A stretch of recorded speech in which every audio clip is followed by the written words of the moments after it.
Wonderful people, lovely people, Kenyans from all over, Kenyans here in Kenya, Kenyans away from Kenya, wherever you're joining me from. This is your host, Jakes, the moderator.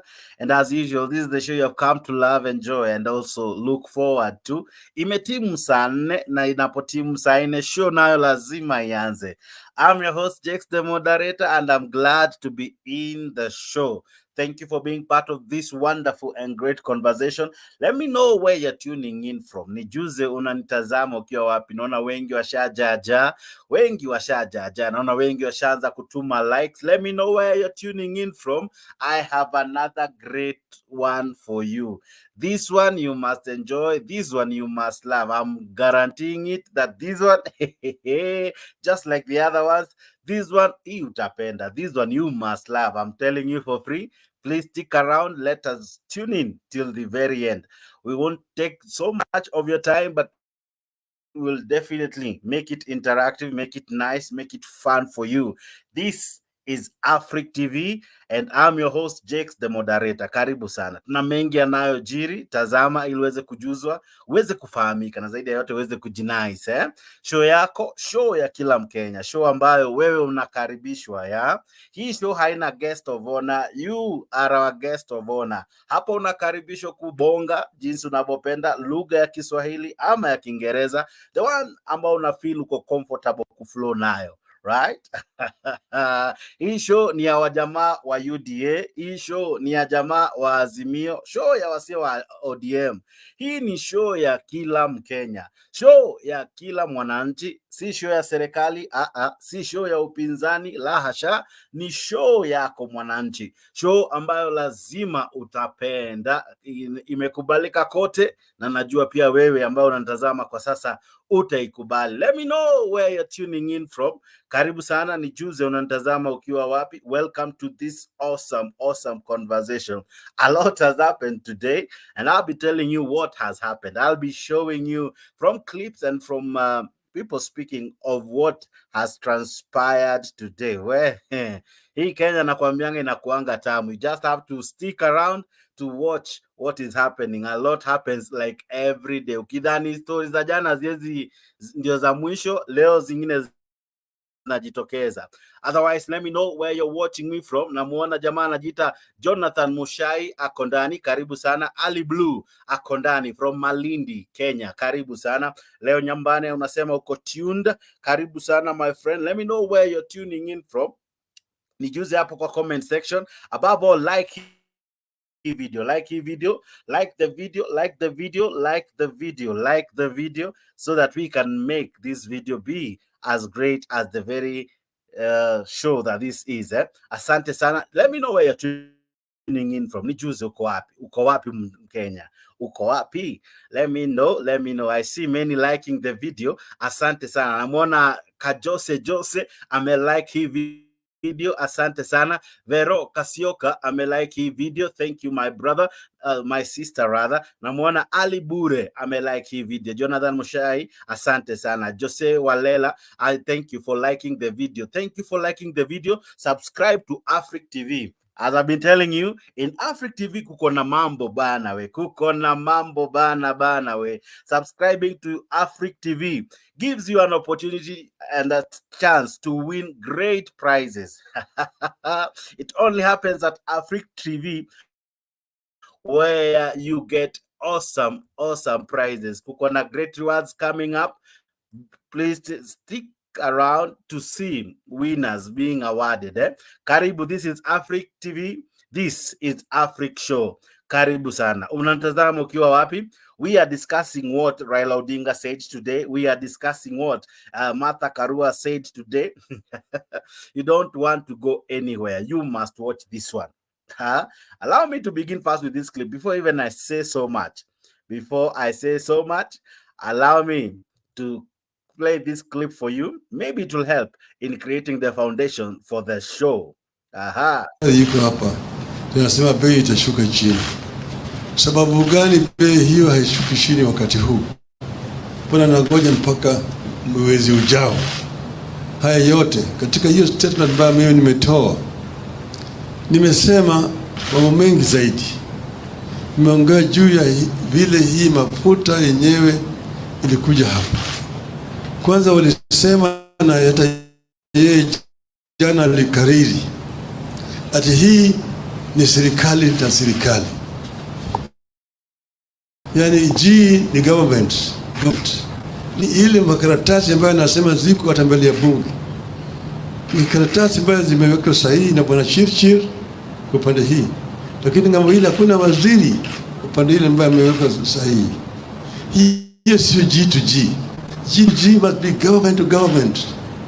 Tumesema yeye ameweka sahihi na makampuni pale. Tumesema kama ingekuwa sawa, tuko na kampuni vile hapa Kenya ya serikali inaitwa National Oil Corporation ambayo ilingeweka sahihi na hiyo kampuni ya Saudi Arabia na hizo kampuni nyingine ya Emirates, sio waziri wa serikali ya Kenya. Kwanza hiyo ninasema ni ukweli, yale ambayo nasema hiyo ni uongo, sio kweli. Kwa nini kimi siku gani ili Israeli ikaweka sahihi? Ndio kwa sababu hawa jamaa wenyewe walienda ngambo ile na wanapata rushwa kupitia kwa hiyo makampuni ambayo wameweka hapa. Tena waniambia mimi ati makampuni ya mafuta mnijibu. Katika taifa letu hapa makampuni makubwa ya mafuta ni Vivo, ni Shell, ni Total. Hao hawajajibu. Wao wenyewe wanaumia. Uliza hao, mimi nafanya biashara na makampuni ya mafuta. Wanaumia wote. Wana shida. Kwa sababu haya makampuni mengine yamewekwa hapo katikati ndio wamefanya biashara na hawa makatels. Bwana Chirchir, na mimi nataka kutoa shukrani kwa watu wa Bomet kumonyesha ya adabu. Manake hajui adabu vile wa Kenya wana shida. Wana shida zaidi ni hawa watu wote. Hata Bwana Ruto wanampatia yetu heshima, lakini hawakukubali yale alikuwa anasema. Wanachukua nasema uongo. Haitakikani. Okay. Bwana Ruto alikuwa anasema uongo. And that informs our show.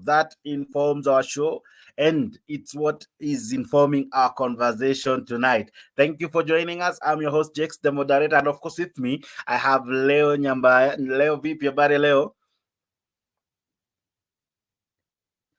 Leo, how are you, my brother? How are you? Jex, Leo. Leo salama kabisa. Mvua ndio naona ni mingi. Hii El Nino tuliambiwa kuwa kuna jinsi tulipiga maombi na rais akatuhakikishia kuwa ni kama El Nino haitakuwa, lakini kwa bahati mbaya pengine alikuwa na mpango ya kutumia zile fedha ambazo zilikuwa zimetengwa kwa niaba ya kushughulikia shughuli za El Nino. Na El Nino nayo pia manake Mungu hawezi akadanganya. Na umejua Jex, sijui nyinyi mnasalimiana aje huku kwetu sahi. Ukifika ukitaka kusalimia mtu unamwambia tu Ruto lies. Then I don't know how you respond in your all the time. Ruto lies. Kulingana na Jeremiah Kioni, it becomes easy for our viewers to understand. Allow me to play the clip. Ruto lies all the time. And all the time Ruto lies. For that is his nature. Chidwe. Hiyo ni demonstration. Wow. I'm telling you, this is what we are discussing, and I don't know what you wanted me to say, but this is what Jeremiah said. Ruto lies all the time. All the time. And all the time. That is nice. Shindwe, yeah. So I really appreciate the debate you are bringing today. And it's really good that we have to talk about a lying nation. You know, when the heads of state is lying, then we Kenyans we are considered as liars. And it's good Kenyans have realized that these lies are not taking us anywhere. Na kila mtu ukiona wanazungumza kuhusu hizi uongo. Uongo ulianza wakati wa Hustler Fund. tukiambiwa watu wameweza kupata mamilioni, ilhali hizi milioni hatujaona mahali zimepatikana. Manake siku ya leo mtu akifika kile kiwango cha kukopa milioni moja, hata kwa benki peke yake haiwezi ikakuchukua zaidi ya mwaka kabla majirani wajue kuwa Jackson alikuwa ameangukia milioni. Hata SportPesa inapeananga milioni. Na akikupatiwa milioni moja tunajua. Okay, shikilia hapo leo. Naona mambo, lakini zaidi ya yote ni juzi unatazama ukiwa wapi? Show tu ndio inazidi kualika nini? Wanasema mtu ndio unaanza kualika nini? Nakwambia ndio mambo tu imeanza. We are discussing this topic that Raila Odinga brought out, that William Ruto has been lying, especially on this oil issue. He has been lying because the government to government deal, anasema hii ilikuwa ya government to government, haingekuwa na signature ya jamaa mmoja tu ambaye ni Churchill ama ni Churchill. Sorry, I might get his name wrong. You are right. Churchill ukisema kwa Kikale, lakini ukisoma kwa Kiingereza Churchill bado unakubalika. Walimu watakubaliana nawe kwa tu sawa. Okay, so the energy minister ndio signature yake iko. So according to Raila Odinga, if it was a G to G, it would have had both signatures from both ends. Unfortunately, this is not the case. I don't know the velocity of all that, because we really need, here at Africa, we are trying to get some of those documents. Of course, they said they are in public domain. We will be getting hand of them, and we'll be telling you exactly what is in those documents. But he says that the man has been lying, that the president has been lying. Of course, Martha Karua as well came out gun blazing, saying that she also wants Ruto if truly he believes he won and all. The story ya saba imerudi. What do you think? What do you think? We are making this and many others be part of our conversation tonight. I see many already joining. I see many sending in ujumbe zao. Nijuze unatazama ukiwa wapi, nieleze unatazama ukiwa wapi. Ali ananiambia kwa maeneo ya Malindi, Kenya. Karibu sana kwa show. Good year, thank you. I see you. Uko pia miongoni mwa show. Thank you for joining the show. Show ni kali, show ni fiti, show moto, show umekuja kupenda. Hii show yako, show kali. Zaidi yote, karibu sana kwa Africa TV. Here we unlock the African story. Leo, let's begin this show. Raila Odinga issued a statement, and here are some of the things that he issued, of course, including the resignation, or rather the sacking of two guys he termed as criminals. Listen in to this clip from Citizen TV. CS Davis Chirchir and Treasury CS Njuguna Ndung'u over the controversial diesel shipment. Raila is accusing the two cabinet secretaries of abuse of office and committing a criminal offense, citing claims by Busia Senator Okiya Omtata that the two ministers approved irregular withdrawals from the consolidated fund. And as Safina Chieng Ouma now reports, Raila has once again dismissed the government G2G oil deal claim as a well-orchestrated corruption plan. Expressing concurrence with claims made by Busia Senator Okiya Omtata, Azimio leader Raila Odinga demanded the removal of Energy CS Davis Chirchir and Treasury CS Njuguna Ndung'u over the alleged illegal withdrawal of public funds, a withdrawal that is alleged to have taken place in June this year. Odinga claimed self-styled claimant of the oil shipment, Njeri Njoroge, was the beneficiary of the 17 billion payout. The CS for Energy and Petroleum, Mr. Chirchir, and National Treasury, CS Njuguna Ndung'u, have certainly committed criminal offences, abused office, and gone against the Constitution.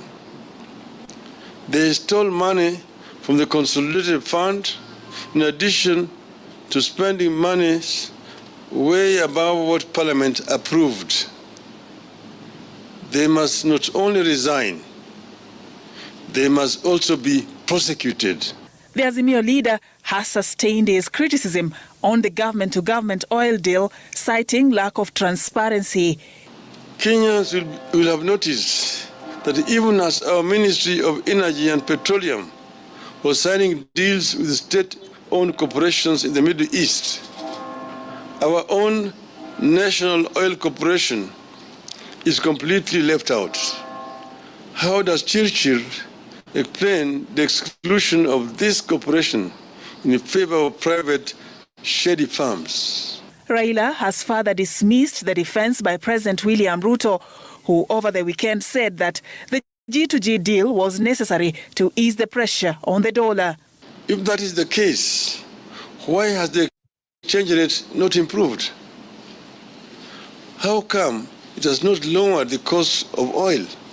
In his address on Monday, Raila further challenged the oil companies involved in the deal to show evidence of remitting tax.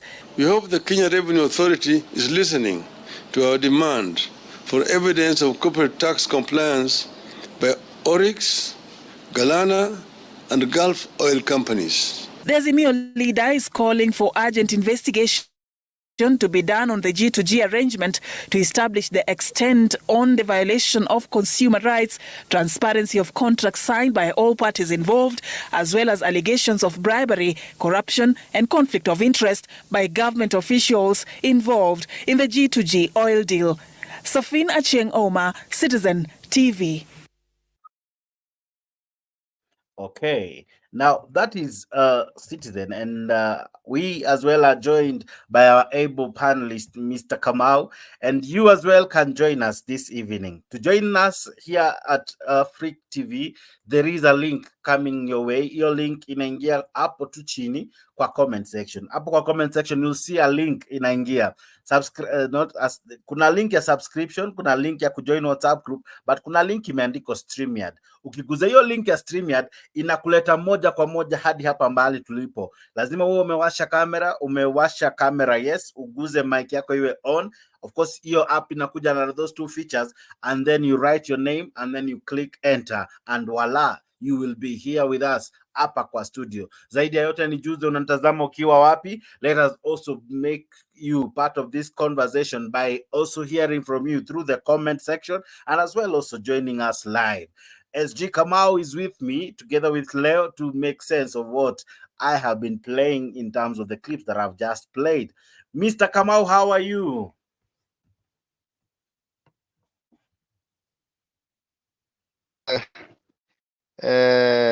Kanja. Hi, how are you? Kanja. I like that name. Yeah, Kanja is equally my name. Jakes is also fine. my Can name. You hear me? I can hear you quite well, sir. Yes. Aha. And I think your network is not so stable. You keep hanging. Oh, sorry. I'll try to work on that. But how are you, my friend? I'm okay. Aha. Very fine. So tell us, maoni yako kwanza ni yapi? Is Ruto a liar? Let's begin from there.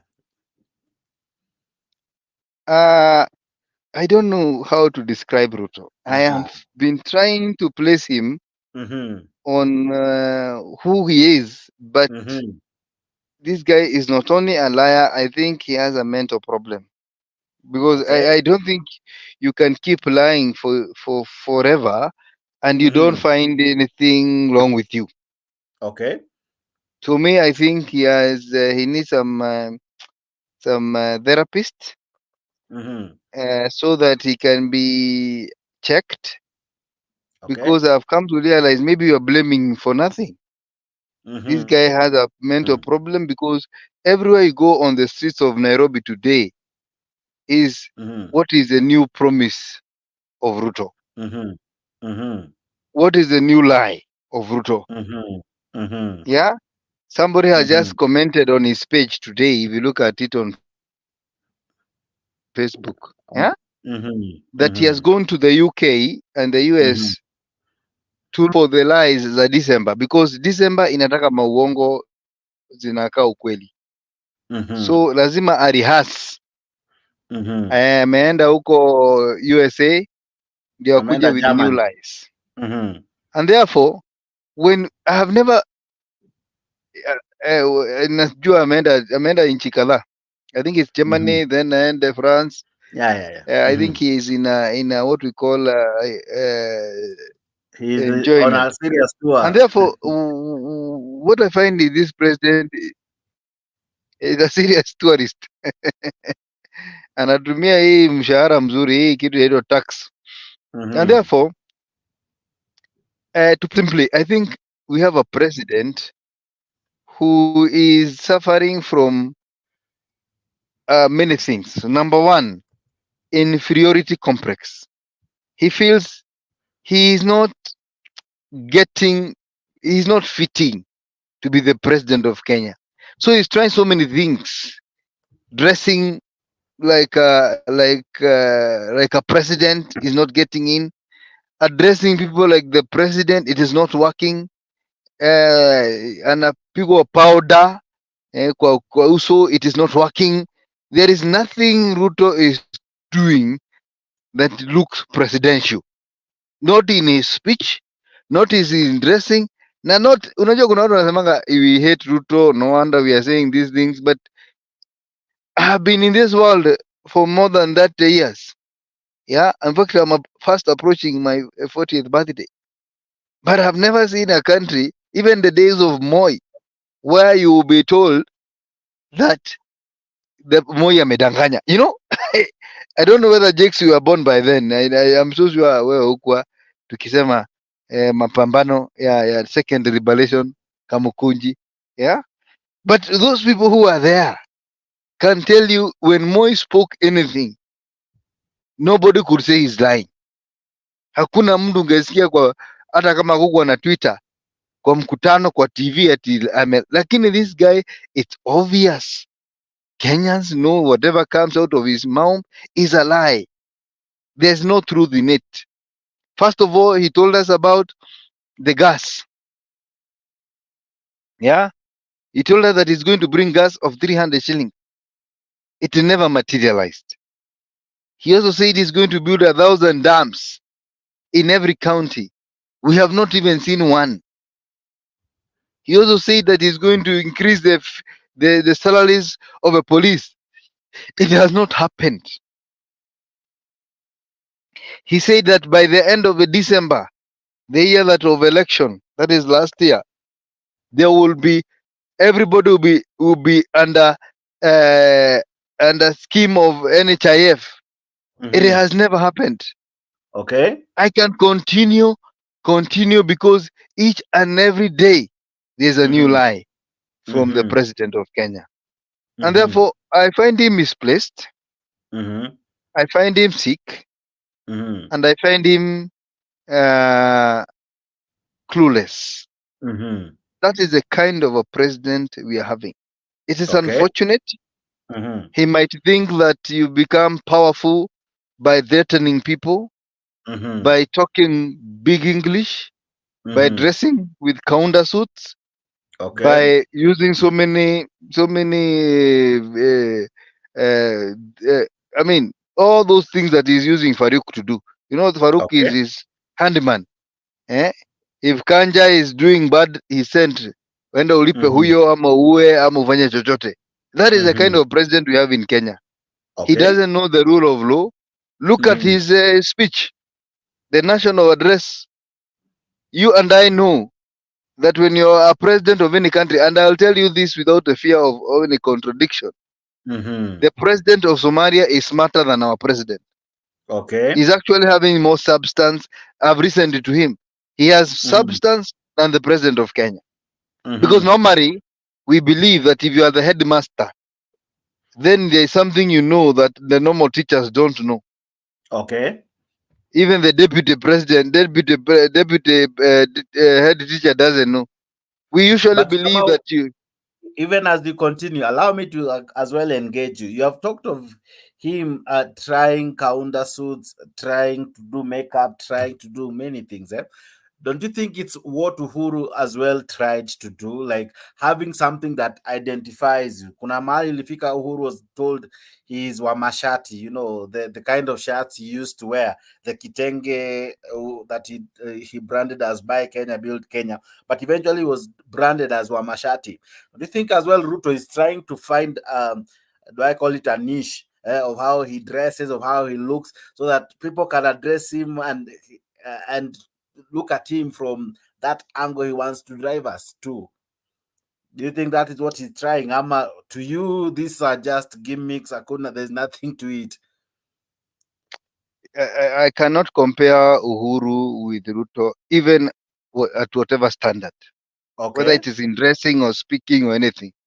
Because despite the fact that Uhuru had his shortcomings, and which were also there, we know that he had. He never struggled to give a speech. He never struggled to dress. He never struggled to do anything. And in any case, it didn't get a point where we would say all the time that Uhuru is a liar. We never got to that point. We would criticize him because it's normal in Kenya to criticize a president or anybody. Because we are so critical. But we never got to a point whereby everybody, like 90% of your populace, will call you a liar. We never saw a president contradicting Kenyatta contradicting himself with his speeches. And as far as I'm concerned, the only thing that I think Uhuru Kenyatta said will happen and didn't happen is just the laptop issues. I didn't see anything else he said, because he was not in a haste to speak. You wouldn't see him promising heaven and he would deliver nothing. I think most of the things he said he will do, he managed to do at whatever percentage you may call it.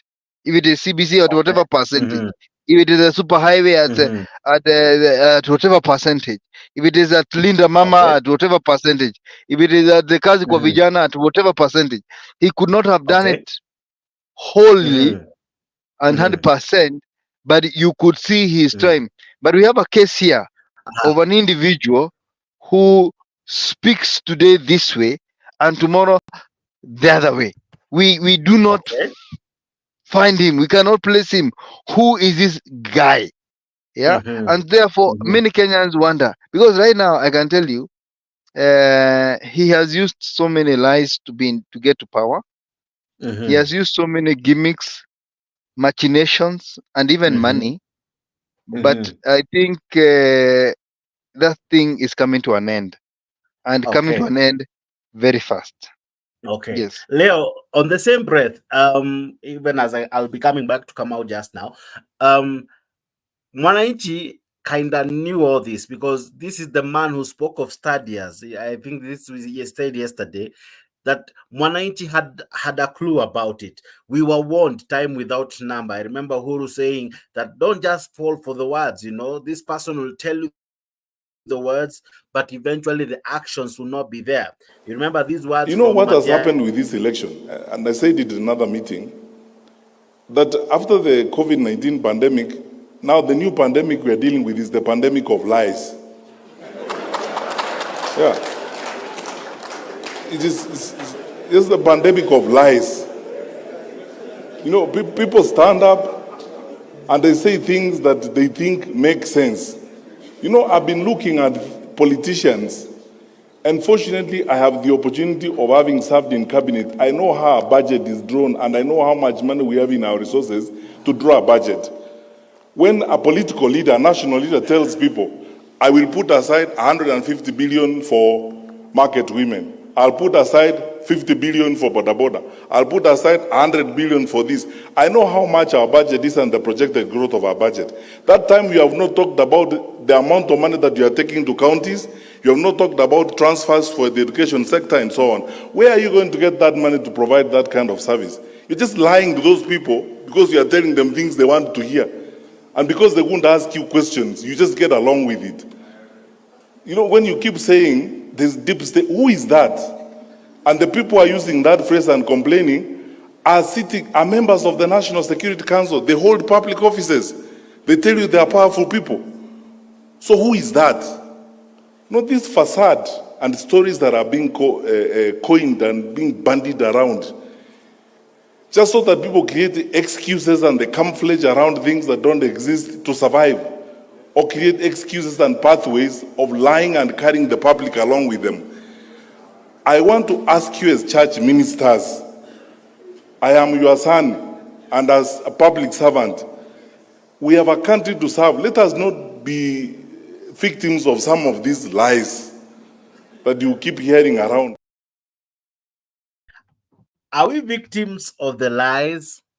Leo Nyambani, are we victims? Yes, we were warned, I remember William Ruto alisema siku moja na nilikuwa nimewawarn. Were we warned also against him? I think, Jack, so we don't need to. Some Kenyans or a section of Kenya, quite a good number of Kenyans, don't need to complain. Just months to the 2022 general elections, there were warning everywhere. At least anyone who stood to speak, politicians and even non-politicians, sounded some warning. Even the then head of state said that, look, I know this man. I've worked with him. It's like a crocodile telling you about a fellow crocodile. Then you ignore, yet you've never stayed with that crocodile in water. People chose to ignore. And up to date, I'm so surprised that there are some people who've not yet accepted that we were warned, we were conned, and at least we were given a raw deal. Those are the people who still tell you that when you see the president moving around, he's not on a tour, he's just going to negotiate some deals. Somebody has mentioned the president negotiating some deals, I don't know, in Kuwait, and the Kenyans failing what. And Jax, all these things are lies. When the president is telling you that he's going to Germany, that the president of Germany was here and talked of some opportunity to employ Kenyans in Germany, he's going to Germany and he's going to negotiate for you some deals. And the same person, a government that he oversees, is proposing to increase the cost or the fee that you normally pay for you to get the passports. For example, the 32-page passport is going to be increased from the normal 4,500 to 7,500, a whopping 3,000 Kenyan shillings. So how do you believe such kind of a lie? Those people who are in Germany, I think you do host some of them here. They'll tell you that for you to work in Germany, number one qualification, you have to learn German. So where do you learn this German? In our institutions, like the universities and the technical colleges. What should have come first, according to your argument? What should have come first? Is it lowering the cost of getting a passport? Is it increasing the institution that train people in the German language? What should prepare the Kenyans that amenda kuwatafutia job? How would they prepare if you are arguing that the preparation that increasing the prices of the sessions needed to go to Germany? The preparation that you do, if your uncle maybe want to organize for you some work where he works, the first thing he will ensure that you have the qualifications. Atakuuliza, Jex, do you have the papers? Do you have your CV in position? Number two, atakupatia fare ya kwenda nayo interview and all those things. So the first thing that the president would have done to show Kenyans that he's really serious, that he wants Kenyans to go and dare abroad, was to ensure to say that, okay, when I'm going to Germany, I'm going to negotiate that Kenyans who are there, they will not be paying visas, number one. Number two, we are going to make it that any Kenyan who want to acquire a passport, we are going to cut the fee by half. So by then, by doing that, most Kenyans will be able to get these passports. And also say that, okay, if you want to study, do some foreign languages, then the government is going to pay part of it. So the president is not doing that. All these things, you've listened to Matiang'i. All these things are mere lies to an extent that when you go back to the president telling us that we've made a G2G agreement on this oil issue. And he explained vividly that the main reason why we are getting into this agreement is so that we can be able to reduce the pressure that was there in dollar. And I even heard Kimani Ichung'wah mentioning that. So the question that Kenyans should be asking themselves, okay, you talked of G2G to reduce the pressure in dollar. By the time Uhuru Kenyatta, who you say introduced that pressure in dollar was living, Kenyan shilling versus the dollar was around 119, 120. Right now, it is 155, 160. So did you really do something? Is it making some sense? Then this G2G, nobody signed it. You're talking of G2G. Again, you're telling us of a certain lady who is importing some oil, some crude oil worth 17 billion. This lady doesn't have a account that is having such an amount, and this a similar amount has been withdrawn from the public coffers, and we are told this money was withdrawn for subsidies. Yet they use some other names like capitation and such like things to confuse Kenyans. So these Now, things let me ask you. The other day, the president said that the government does not trade in oil. Now, how comes now today we are able to find documents, or rather, the expose by Omtata is that money from the public coffers was utilized, or rather used, to purchase oil and then sold to us in a way that eventually the beneficiary is not Mwananchi but some individuals. So how does even that come into play in the first place? This is what is happening. I know ever since I was born, I always know that you can lie sometimes, but you cannot lie all the time, or you cannot lie always. The government told us that they've gotten into an agreement between government G2G, meaning government to government. They did not tell us it is gangster to gangster. So the same government is forgetting that they already said the government to government, which means government is going to do some deals with the fellow government. Now the same government, through William Ruto, the head of government, is telling us that no, the government does not do this. So in other words, he was confirming his lies. And that is why I agree with Jeremiah Kioni when he tells you Ruto lies all the time. And all the time, Ruto lies. That is his nature. It is his nature. Nobody can lie all the time. That is why he will lie today, he will lie tomorrow, he will lie, and before you even cover and get to realize he's lying, he will come and confirm to you the lies. Today, if you read the Met Department, they denied informing Ruto about the El Nino, and they were really worried. They were really shocked where Ruto got this information, that he got the audacity to come and tell Kenyans that, okay, now I've gotten some information that sasa kutakuwa na El Nino, kutakuwa na mvua kidogo tu hapa na pale. So this is a country that is led by lies. The mistake we did is that the country was the foundation was built on lies. If you're building a home and you use some weak materials, then it means the house will not be strong. So the foundation that built this Kenya Kwanza government was built on lies. It was built on lies that they are going to give boda boda, they are going to give mama mboga. So now it reaches a time now that the house has reached the roof. The lies are the ones that were used at the foundation. So it cannot stand. What happens is that these lies will now be vividly seen by fellow Kenyans. So we really have a long way to go. SG, I want to come back to you. I don't know if you're still there with me. SG, are you there with me? SG Kamau, are you there with me? Okay, even as SG is coming in. But Leo, let me ask you.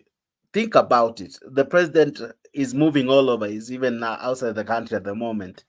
He claims he's doing a lot to secure job opportunities for Kenya outside the country, which is fantastic. Now, my question would be as well, what is he doing internally? Because I'm not sure everyone will be able to go out. Don't you think as well he should start in Jerusalem, create opportunities for Kenyans, the many, because not many will go out. If he says he's going to get the 200,000, for example, so many millions of Kenyans are unemployed. Number two, even the 200,000, as you have rightfully said, may increase the ability of one going out. Now, is it by good faith, Ama is just taking us for another ride? Because, as you have rightfully said, maybe I'm going to reduce the price of the visa, not visa, passport. As well, I'm going to negotiate some of these charges ambazo zinakuwa charged kwa visa. Maybe any Kenyan applying for a Germany visa or what we had China. I'm not sure how true that is.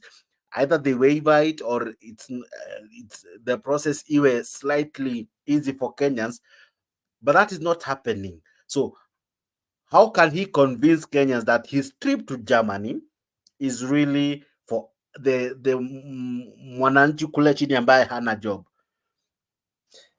Jax, it's really funny that when this government was campaigning, one of the manifesto was that they are going to create 1 million jobs every year.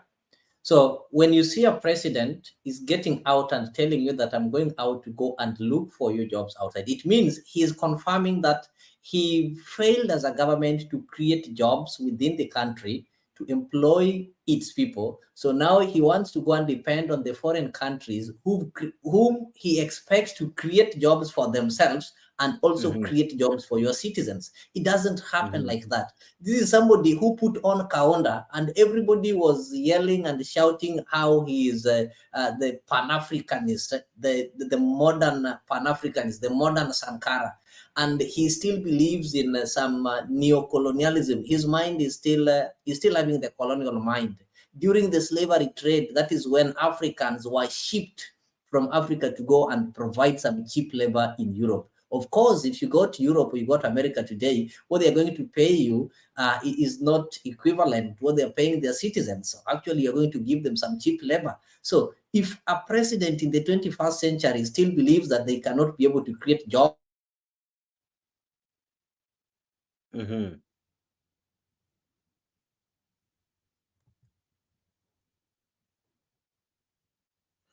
Okay, of the I think kind I'm of that having a.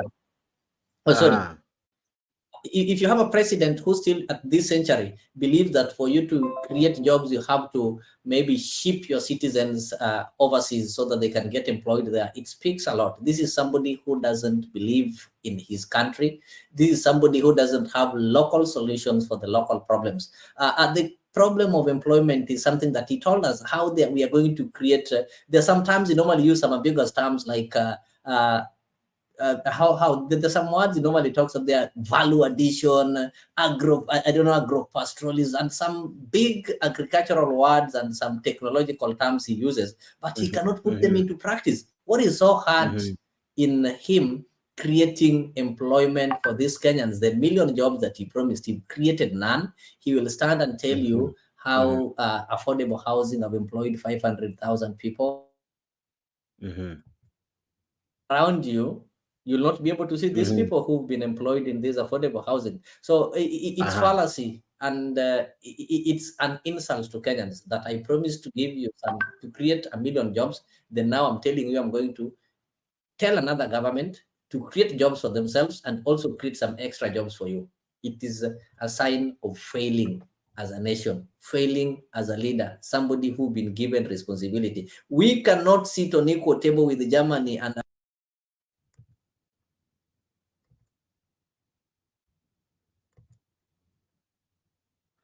Okay, I'm having some challenges with Leo's connectivity. Can you hear me, SG Kamau? Can you hear me? SG, are you there with me? Okay. Now, ladies and gentlemen, what we're discussing is the many statements issued and stated by our president. Some of them have really taken long. The other day he said probably the reason as to why there is a challenge is because he has not learned that promises take time. I don't know if it's the case, but ladies and gentlemen, this is what you have come to call him, that he has been lying to us. As Kioni has said there today, that Ruto lies all the time, and all the time Ruto lies. Sijui maoni yako ni yapi? Pole, tumeshikika sana kwa kizungu, lakini Jeremiah Kioni and Mother Karua today had what they were calling Kamwene, I think that's the correct word. They were describing or rather they met as Mount Kenya.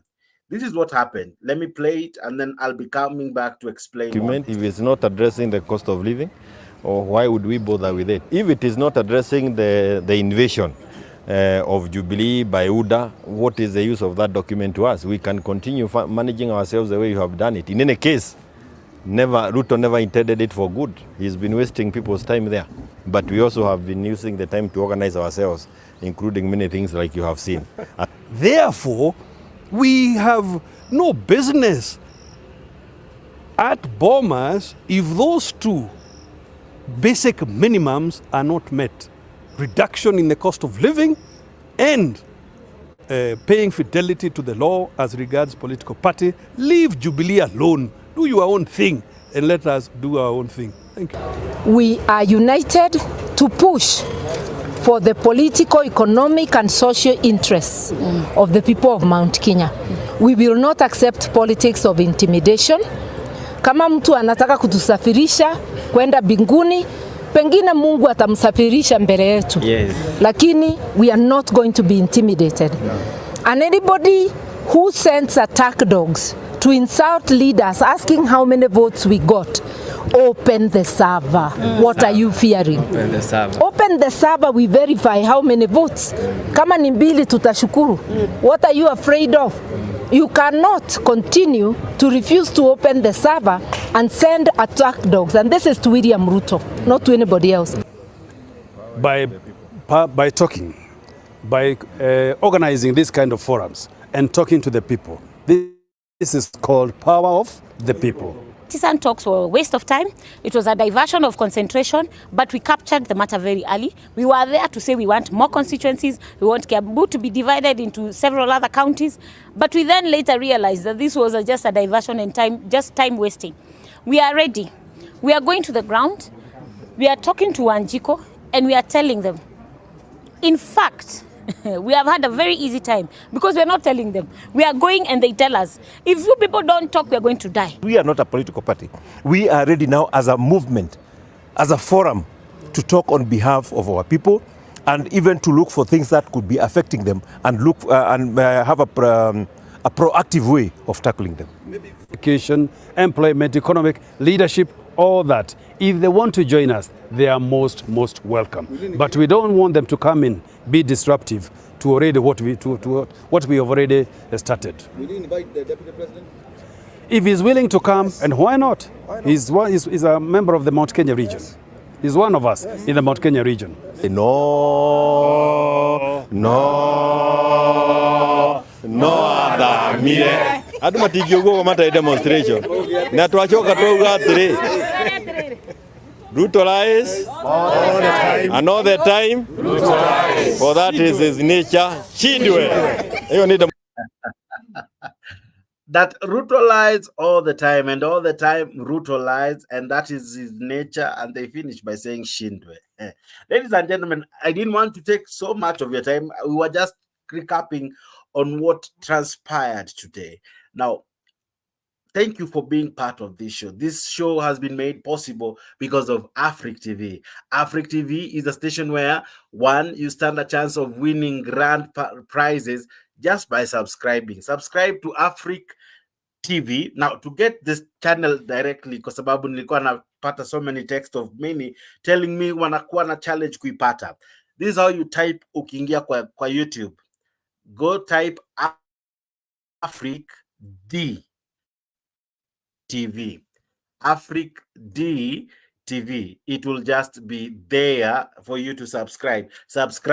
And as I promised you guys, soon we'll be announcing our lucky winners. We already have 2, and many as well will be announced very, very soon. If you like, and above all, if you subscribe, we will be able to mention and above all award you for being our lucky subscriber. Thank you very much, guys, for tuning in. I see many joining, and I will see many as well commenting. Asante sana kwa kulike hii video. Allow me to end by reading wala wana like hii video. Ninaona nani hapa amelike video, na namuona Njaro Panya Mbaya amelike hii video. Asante sana. Jackson Gashero, thank you for liking the video.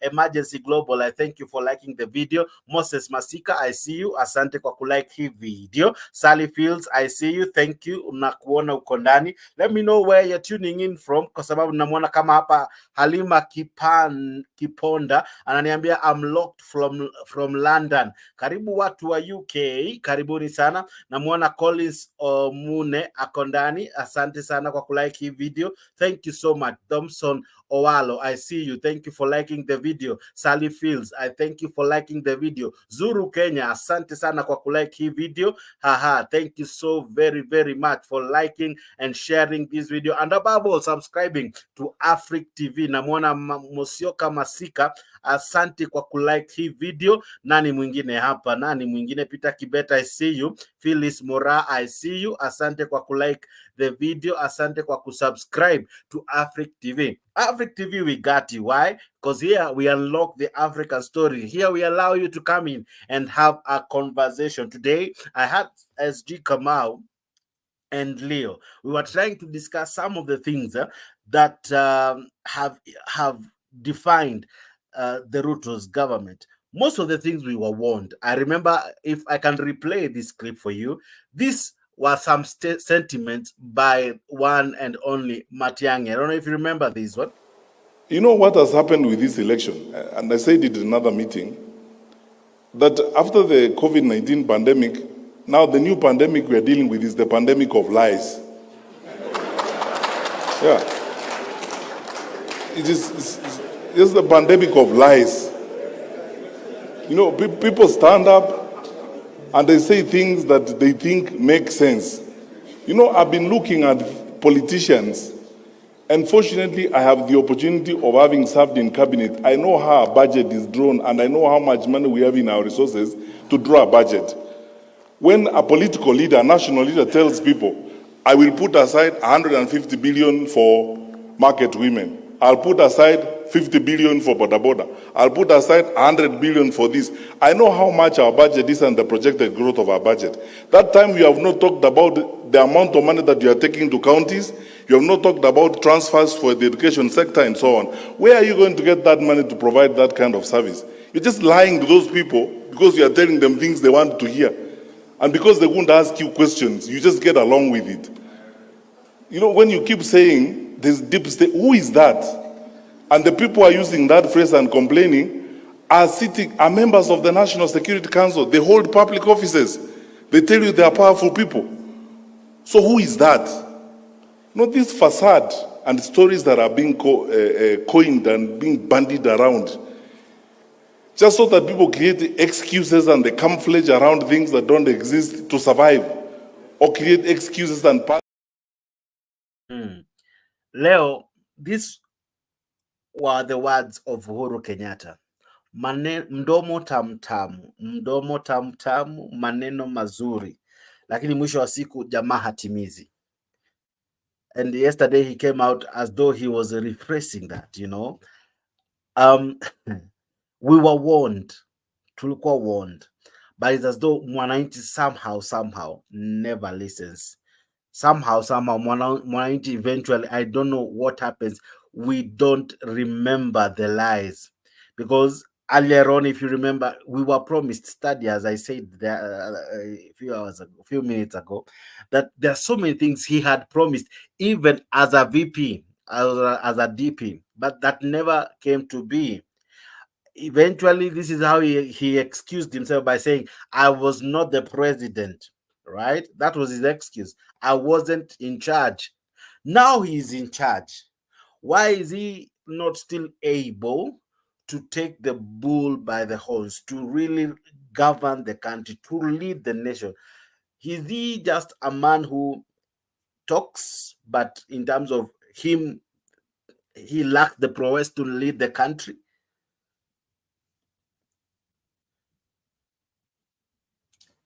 Yes, those were the words of Uhuru Kenyatta. And yesterday, I think, as he resurfaced, he got some relevance. You know, there's nothing so sweet when somebody tells you something is going to happen, you ignore, and it happens. then it happens. Mm-hmm. As much as we'll be mourning, we'll be complaining, and wishing we knew, the person who said the words will be smiling, And they will be like, oh, I predicted it. It's like you predict some game or those people who do betting in sport pesa or whichever, then it turns out to be positive. So that is the kind of feeling that Uhuru Kenyatta might be having right now. So whether that kind of feeling is evil or not evil, that one we leave it to the religious interpreters. They'll be able to tell us. But one thing I can tell Kenyans is that we've learned. I think we were programmed to believe in lies. We want some shortcuts. We like some sweet words. To the fact that when somebody speaks the truth to you, you feel offended. For example, during the campaigns, I remember somebody telling Kenyans how we need to regulate our churches. And people really felt offended, and it formed part of the emotions that were used to drive people to go and vote for or vote against specific candidates. But it didn't take like a year after the elections. Then Kenyans themselves begged that, hey, they knew these churches needs to be regulated after what happened in Sakahola. So the same is happening in the country. But what we need to ask now is, will this be a turning moment? Will it be a point when people will be able to learn from their mistakes and forging forward, do things differently? But as things are, we can't tell, because Kenyans will always surprise you. But it's good even today. I had some people from the Mount Kenya, they're the ones calling for demonstrations. And there's a time whenever you would talk about demonstrations, people will tell you how you want to destroy their businesses. But now the businesses are not working anymore. Nobody is able to open the business because the taxation, the taxes, the man they were protecting is the one who is now destroying the businesses without calling for mandamano. So it's a wait and see moment, and we just pray that Kenyans learn from these mistakes, so that moving forward, shall an opportunity be presented so that people can be able to elect, they leave the emotions behind, and they'll elect based on the truth. They'll first of all pray to get some gift of discernment so that they can be able to discern the truths and know what lies are. But we don't blame anybody. We blame ourselves. We were warned. We were warned. Beautiful. Yes. I'll be coming to you just now.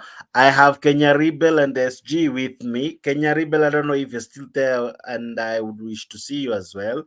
But ladies and gentlemen, we are discussing what was said today by the former Prime Minister Raila Odinga, that President William Ruto lied to us, especially explaining, because he was rebutting what the president said yesterday, that he lied to the country when he was speaking about the G2G. I know probably most of us really want to get to the bottom of all this and really find out the truth. What was this G2G? What did it involve? How was the Mwananchi to benefit from this? I wish to really make you participate, and someone is asking for the link. The link is there up in the comment section. Someone will be putting it for you in the event it's not there, but use that link to join us in the studio. There is the link. It appears like that. It has a StreamYard word. If you use that link, una click hapo kwa hiyo link, inakutuma hapa kwa studio. Unawasha kamera, unawasha mic, alafu unajikuta uko ndani. Africa TV, here is where we keep the conversation going. Kenya Rebel, do you think Ruto is his own enemy? In the sense, what has been a challenge for him is, and what has been used against him are his words, not even anything but his words, his promises, the failure to deliver on what he says, not even his lack of performance. No, he has been judged by his words first. Do you think he's his own enemy, even as I welcome you to this program? Salam alaikum, Jex, Leo Nyabaya na Kamau. Alaikum salam hata mimi. Can you hear me? Loud and clear. Okay, Jex. Jex, you're a Christian, right? But I don't belong to the church that you came with yesterday. Don't worry. The church will come later. I don't know where you placed your attire. It was looking good on you. I bring it on special occasion. But okay. Okay, go ahead. If you're a Christian believer, if you read the Bible, Jesus said he's coming back. And his disciples, when they heard that, they were even frightened. They think we were living in the last days. We've been waiting for Jesus for more than 2,000 years. Jex, as a believer, would you call Jesus a liar?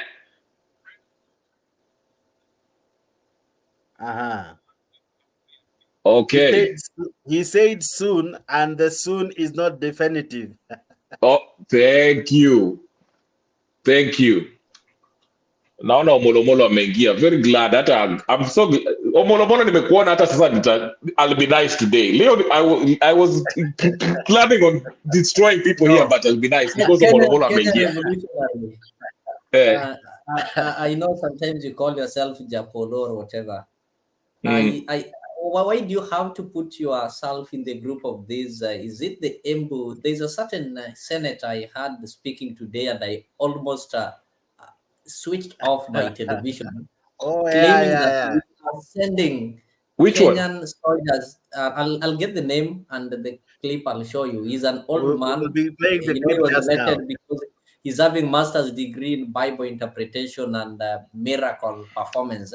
So he said we are sending our soldiers to Haiti simply because in the Bible story is told of how the stories of David and Goliath and all those kind of theories and myths and religious Leo. Are these the kind of brains that we want to use to Leo.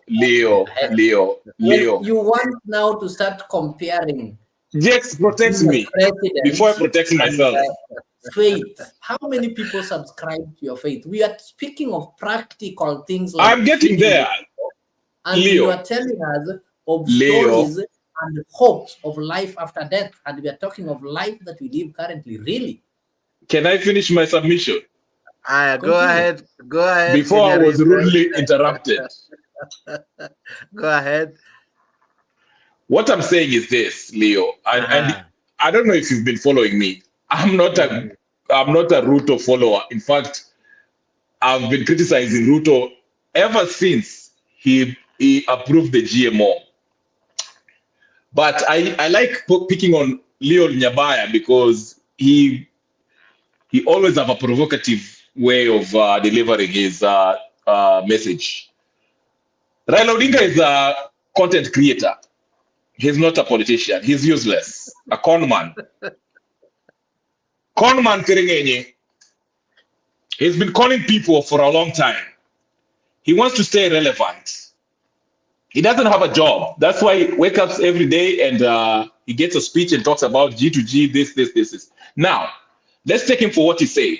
The G2G issue is actually a Kenyan issue. I agree with him on that. We should look into this G2G, as I said yesterday and the day before that. That Anne Jerry, we need to see who is behind that. But again, Jake, I've seen you play this Kioni and who this guy with the fat head? What's this guy? Ooh, Jama. Former interior, useless person. What's his name from Kisii? What's this guy name? Something. Matiang'i.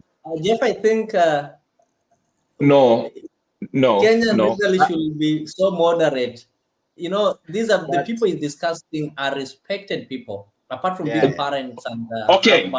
Let me correct you. Matiang'i is not just Matiang'i. That is Dr. Fred Matiang'i, somebody who revolutionized the education system in Kenya and gave it some value Pause. Now this guy Stop must go right there.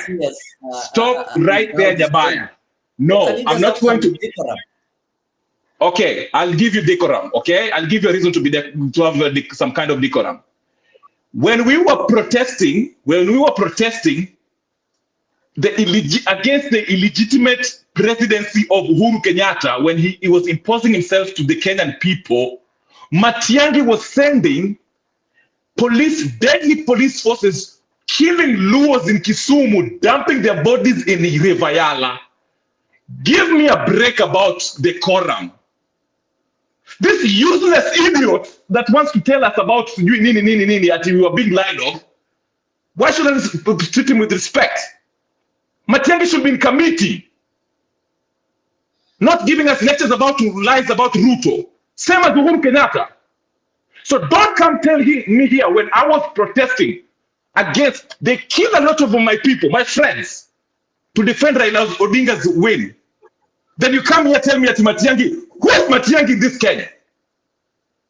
Same as Uhuru Kenyatta. Stop, don't talk, it's my turn. Cool down. I will not come down. Okay, calm down. I tell you one thing that will make you calm down. Huh? These are people who killed innocent Kenyans. Listen, is there any we are the real revolutionaries. Is there any CS in the current regime of Matiang'i's caliber? Somebody you can single out and say, really? Somebody who has killed us more. You mean somebody who has killed more innocent protesters? Somebody who migrated us from analog to migrated digital. You who did he migrate? Instead of he was dumping bodies in Rivayala. Dumping bodies. Okay. It's not a theory. I have evidence. It should be ICC. Don't come here and tell us about Matiang'i. Have you lost your mind? Awesome guys. Now, ladies and gentlemen, it only happens here at Africa 24, where emotions zinapanda, lakini pia wanashuka. Now, ladies and gentlemen, we are discussing the lies. We are discussing the issues that come up, things that disturb our country. And because some of these things, we were warned. I remember, I don't know if this is my friend John Mugambi, the one we were really arguing some days back. He was Azimio. I was in a different camp. I don't want to say it today, but maybe he might blow me. But then again, I remember then we were told that this man, William Ruto, might not truly deliver. He has a sweet tongue. He has sweet words. He's able to really, na maneno ambayo yanatoa nyoka pangoni, yanamweka mpangoni. Tukawekwa kwa mpango, right? Na tulipopangwa tukapangika, eventually tukajikuta tumeingia kwa serikali ambayo tuliambiwa tunaanzia kule chini, kule kwa mama mboga, kule kwa jamaa kama mimi na Omolo. Unfortunately walipoingia serikali, I think wali left group yetu mapema tu sana. Before Kenya Rebel na leo wa relax tu kiasi, allow me to say hi to my long lost friend Omolo, you look good. How have you been? And also Mugambi John. Hope you're well, my friends. Mko vipi Omolo? We are grateful, we thank God. And nafurahi kuona Kenya Mr. Lee hapo Mugambi. Mambo imekuwa mengi kidogo hapa na pale, tunaangalia tu saa zingine kwa off the screen, and I'm glad that I'm here. I'm glad that everyone is okay and the debate is heated, na hiyo ndio Kenya ambayo inatakikana. We have to be vocal, we have to keep talking. Hatuwezi kuwa kama kondoo wala ambao wanapelekwa kwa kichinjio na wamenyamaza, uwezi kupiga kelele. Then nilisikia ndugu yangu bwana Lee, Leo akiongea about one senator that he was giving narrative about the Bible, anasema the senator graduated, I don't know, in something about the Bible, whatever. I want to remind him that now the whole world is tied on that same narrative of the scripture of the Bible, kwamba there is a group of people ambao they are basing on the Bible that God sent them somewhere to go kill everybody there and take the land. And that is what the world is facing now. So it is not a, if the whole world, all the leaders, including US, including UK, including, we are going on that narrative ati kwamba God sent a group of people, yaani Mungu akaumba watu 6 billion alafu akachagua tu the group na akasema this is my chosen nation, alafu akaambia nendeni muue wala watu wote, take their property, take their children, take their women, wipe them all and take the land. And everybody is saying we are praying for Israel. Israel is a God chosen country. So, this narrative. No. Now, what I want to tell you is that one thing that I've already learned is that all governments in the world is a scam. Is purely a scam. Most are built with lies. Ukiangalia karibu zote, hata ukiangalia katika when you go to the history, ukiangalia hata in the past empires, until hata wakati walikuja with the, era of colonialism, all it was built in the lies. Colonialism walianza ikiwa ni narrative ya kukomboa Afrika, ikarudi ikakuwa kitu kingine. So our current politicians, they have mastered that. Number one, Ruto kama kuna kitu amejua ni kuwa Kenyans, we have a very short memory. Very short memory. Like now, I'm telling you, I can guarantee you that 2027, by 10 o'clock, Ruto atakuwa ameingia State House. Even as now, as people are screaming. But I bet you, 2027, by 10 o'clock in the morning, Ruto atakuwa ameingia State House. Whether you like it or not. Because by 2026, narrative itakuwa imechange. You will see an angel. You will see a leader, a transformative leader, a diligent, in 2026. Na utasikia kila moja akisema, Ruto. He will be telling people on how he struggled, to get economy from zero, and how he transformed the agricultural sector. And give farmers fertilizer and akafukuza njaa kabisa Kenya, even when people are dying of hunger in Baringo and in other places, but he will be telling you kwamba saizi, hata jana kuna mahali ameenda akateleza ulimi kidogo, I think alikuwa Bomet ama Soti, na akasema economy is good, akasema hata bei ya mafuta iko sawa, and people are there clapping, watu walikuwa wanapiga makofi, Number one, Kenyans will never interrogate. Kenyans will never ask questions. And Kenyans, we are short of memory. So, and ile kitu ingine, I think Kenyans pia tunapenda kudanganywa saa zingine, most of the times. If somebody come with the truth, huyo mtu tunaona kama ni boring, When Mwalimu Dida was campaigning, tukamwona kwamba ni boring, na at least alikuwa mambo yake ni practical kidogo. Ekuru Aukot aliposema kwamba punguza punda ama punguza mzigo kwa punda, tukamwona kwamba ni boring, but we like those sweet words. Nyinyi ukifikiria kweli, tukipanga laini, unajua zingine mpaka mimi naona zingine naweza sema kwamba witchcraft is real or what, yani tukianza kupanga laini ati tukimba wheelbarrow, seriously, and even people asking wheelbarrow, and now tumeletewa sasa wheelbarrow tuodi tena, and hatujui hata wheelbarrow kwanza ilikuwa ina maana gani. So but I think it is time that I talk on another platform kwamba number one, even now people are complaining, watu wa Azimio pia saizi wamepoteza mwelekeo, because sahii wamenyamaza, wanaongea mambo ya mafuta, wanaongea sijui mambo ya 17 billion. Hii ni miaka 2 imepita, hakuna mtu anasisitiza mambo ya IBC na kusema policies za election vile itakuweko, alafu ikifika 2026 itasemekana Ruto ndiye amechagua chairman wa IBC, alafu 2027 inasemekana tumeibiwa kura, because inakuwa kama nyani akinyeshewa leo anasema very early in the morning I'll put on a structure, siwezi nyeshewa tena, hii ndio mwisho wangu. Kesho jua ikiwaka, utamwona amekaa kwa kijiwe, ana vunja chawa tu polepole akicheka mpaka na zile mvua tena itamnyelea. So watu Azimio pia wamekaa pia hivyo, you know, kuja 2027 kura ilibiwa, Chebukati wa hiyo 2027 sijui atakuwa nani, you know, so Kivuitu mpaka alipokufa wakasemekana ni karma, akakuja Isa Kazan akatimuliwa, akakuja Chebukati. Because why? Instead of politics now, hakuna kitu unaweza mfanyia Ruto saizi. Ruto ako State House, uruke ushuke upande, Ruto ako State House kwanza mpaka 2027, you know, if not mpaka 2032. But now what people should be putting on now is a good structure and policies ya kuangalia kwamba tunawezaje kusafeguard na kupata credible election kwanza. And number one, people need civic education on why they should vote first, because until now, you know, there is no, utasikia kuna ministry ya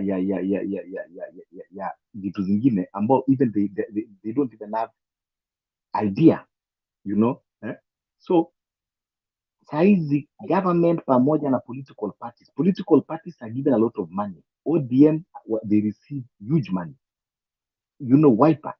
Instead of using that money, go to the grassroots, give people civic education. Number one, on why you should vote.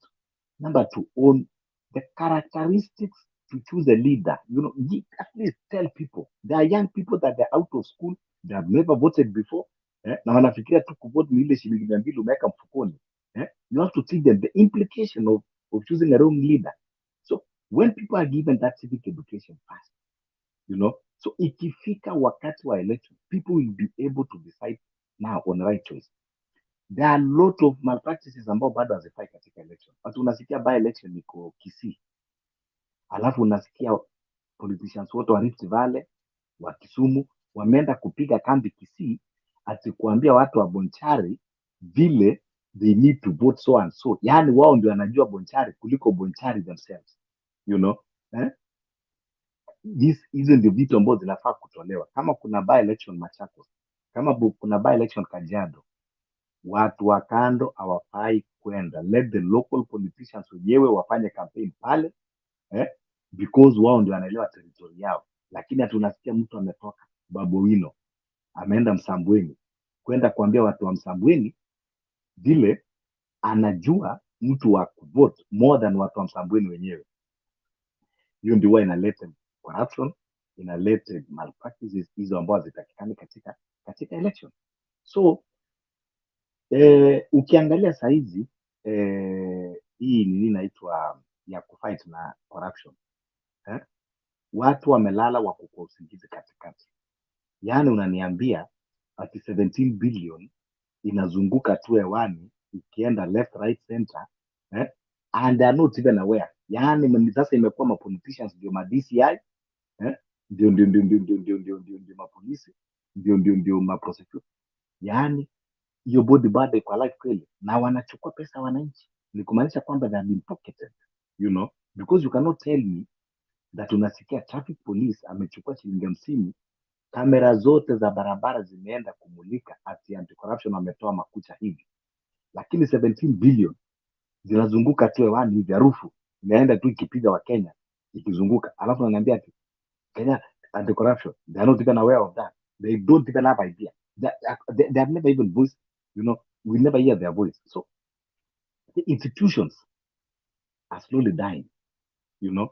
Hii NSIC ya kufanya mambo ya hate speech, siku hizi wasikii, you know, walipotea. So ile kitu iko ni kuwa Kenya saizi tunafaa tuachane na mambo ya Ruto, wacha afanye hiyo mambo yake, tuongee kwanza vile ambao tunaweza kutame the next Ruto in some years to come, na watoto wetu wasije wakadanganya. Kuna pia vitu zingine ambao tunafaa kuangalia, political conmanship, you know, politician akidanganya, what are supposed to be the consequences? Ni vitu ambazo hata hii nini walikuwa wanatengeneza hii juzi, walikuwa wanaongea Bomas. These are the things supposed to be. How will a politician take his responsibility of the words that he says and the manifesto that he sells to people, you know, because huwezi tu kuja kuniambia tu ukishinda utanunulia meli alafu umeshinda. You know, hata katika law za kawaida kuna kitu ambayo inaitwa obtaining by false pretense na inaweza kufunga mtu hata 5 years. Sasa ikiwa mtu hata amedanganya tu, amechukua shilingi 5,000 za mtu false pretense, Omolo, what of somebody ambao amechukua livelihood ya Kenyans and generations into waste kwa kudanganya, ati alafu he goes scot free. So this manifesto, any political party, any political leader ajua kwamba when he sells his manifesto, that manifesto should be binding and have the consequences, kwamba itakuwa inaangaliwa word by word. Anyone that you do not implement, you should give account of it. wacha tusikie Leo kidogo. Wacha Leo respond. No, okay, let me respond. Number one, Omolo, I just want just a point of information on the issue of IBC. Azimio hawajanyamaza. IBC is among the agenda items in the bipartisan talk. And shall they fail maybe to agree on it? And that is why you hear them today saying that they are not going to sign or blah, blah, blah. Are you aware that there are several by-elections that have not been done because that issue has not been sorted out? And not until it will be sorted out, we will not accept. That one is the fact. Then on this kind of mentality, I don't know what happens. I'm religious too, just like any other person might think, but I'm not an extremist. So the only thing that happens, even during the pre-colonial period, you'll agree with me that slave trade was taking place under the watch of the missionaries or these religious guys. So what they did, they came and they gotten some vulnerable brains in Africa, brainwashed us and taught us something called humility, whereby you don't question anything. And that is the idea that our politicians have bought. They talk things because they know in those rallies, in those meetings, you will not have an opportunity to raise your hand and question them. And if maybe they say lies and you start booing, what I normally see people doing, they'll take it unethical and they'll say it is a backward character. It is something that can only be done by people from where Kenyan revolutionary come from.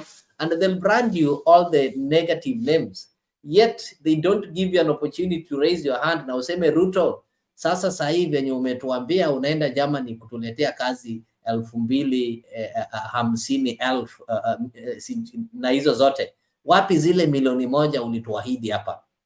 And the only thing that you have is to boo. And if you boo, wanasema hiyo ni ushamba na wewe ni mjaluo and all such kind of names. So what do we do? You're telling me that we go and teach Azimio, these political parties' money should be used to go and teach people on how to vote. My friend, I don't think you know the Kenya you're talking of. You go and teach people, give them civic education. These are people who Kibaki brought them free primary education and still did not help them. The people who are making such kinds of comments are people who've gone to school.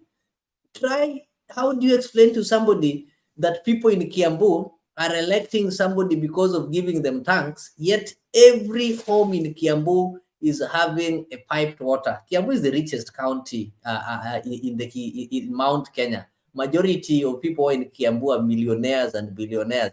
So they elect somebody because of giving them water tanks. How do you explain to people that Sudi has always been elected each and every time? So what is happening is this. The people who are complaining and the people who are suffering right now are the middle class. And these are people who never vote. People like Kenyan Revolutionary will never vote. He'll come and tell you how Raila is bad, how Ruto is bad, but he will never take an hour to be on the line to vote there. And that is what I'm saying. The only civic education that Kenyans are receiving is what William Ruto is doing to Kenyans currently. That is the best civic education that we can appreciate. If we will not learn from this civic education that this is what can happen if you believe in lies, then there's no single day we will learn. Somebody came here and started telling us that Jesus promised he's coming back. He never came back, and we cannot call him a liar. You see, these are two different analogies that you cannot put together. You want to relate politics, something that will deal with the current life situation. You want to start and really, are we heading somewhere? Kenyan revolutionary. You are the people we need to blame. You knew very well that Ruto was lying. Did you take an initiative to go and lead by an example, lead your family, those you claim to be literate, and tell them that, okay, let us go and vote, and I want to vote this way. Yes. Allow me to intervene something. Ngoja kidogo. Where's Jakes? But I want to greet my friend Cornel Ochuka. You know, leo kutakuwa na violence because me and Ochuka and Leo Labanya, you know, kutakuwa na vita hapa. But Ochuka, go ahead. I'll reply Leo. I'll reply to you. We know what you guys did for the past 1 year. Tunajua venye mmejaribu kutufinya kwa sauti. I was not Kenya Kwanza. Omera, I'll beat you. Ne, skiza. Saizi ni 1 year. Mmejaribu kutugag, mmejaribu kutu shut down any media platform tunapata, tunajaribu kusema the government inafanya hivi, mmejaribu kuwa threaten, mmearrest.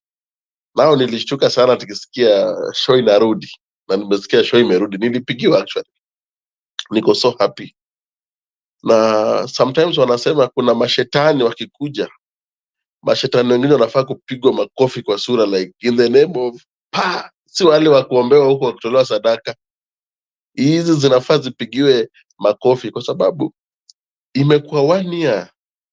Na 1 year kusema kweli, mtoto mwenye ako 1 year ukiwa mzazi mbaya, kama umlishi, kama umuoshi, kama umpei massage, umpei hiyo pampers, anaweza hata kuwa. So 1 year government imeingia, imetuambia itafanya, ilifanya. Nimeshtuka bado mimi wana tweet TV yangu wanasemaga walifanya, kuna zile wamefanya mzuri na watazidi kufanya. Waliingia serikali mafuta ikiwa 2 something, wamepunguza. Mara sijui mahindi ilikuwa sijui 2 imepunguzwa. Sasa mimi nashangaa hata wahubiri wa Katoliki niliona on Sundays wamejaribu kuongea. So tunaangalia na tunajaribu bado kuangalia, lakini mwenye anaumia bado ni mwananchi. But Kenya inanifurahisha na president wetu saa hizi ametuweka wananchi wamekuwa kitu kimoja. Wamerudi kuona mimi sitoki kwa hii kabila, mimi si mweusi, mimi si mfupi, mimi si mrefu. Rais amefanya wananchi wamekuja kitu kimoja, na first of all, hata saa hizi kwa ground sidhani kama kuna ukabila. You know, we always voted towards ukabila. Now where I come from, mali nimekuwa raised, we didn't have that ukabila. My kids na wa raise hakuna hiyo, hata wajui Kijaluo. So mimi ukabila siwezi ingilia ukabila. So saa hizi wa Kenya wameshikana, ni kitu moja, na ni kitu moja mwashika ni njaa. Si pesa.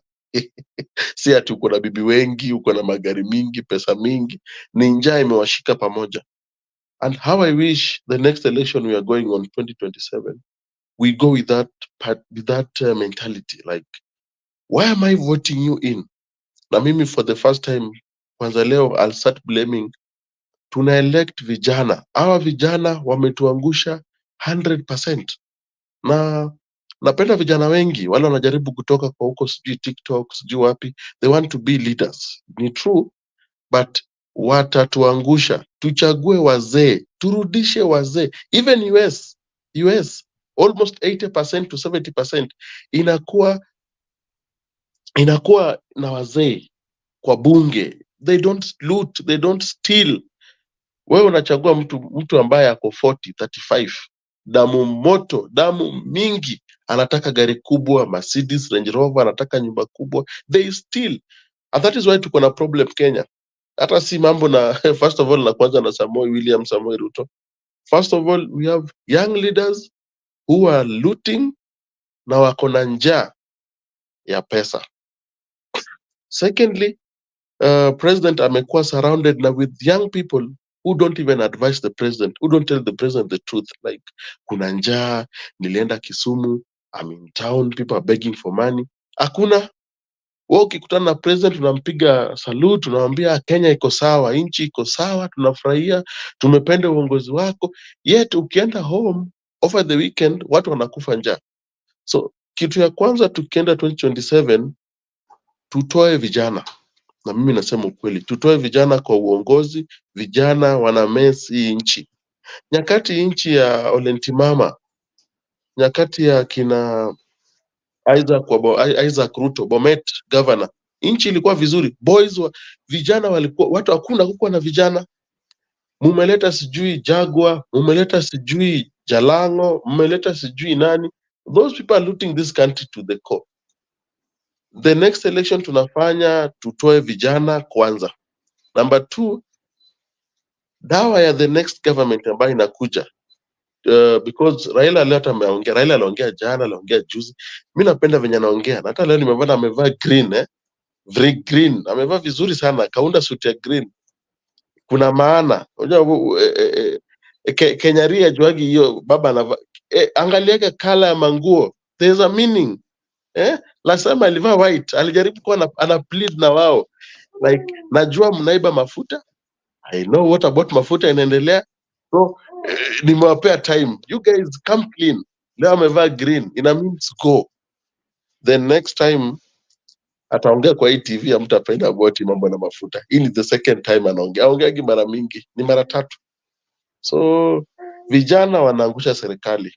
Vijana wamesurround president wetu na wamwambie ukweli. President I think is a very, sioni kama ni mtu mbaya. Ni venye tu unajua sasa you can promise your wife too many things. Utapata pesa babe, nitakuoa. I think huo ndio president tuko nao because ana deal na vijana. So we should look kwa hiyo kitu.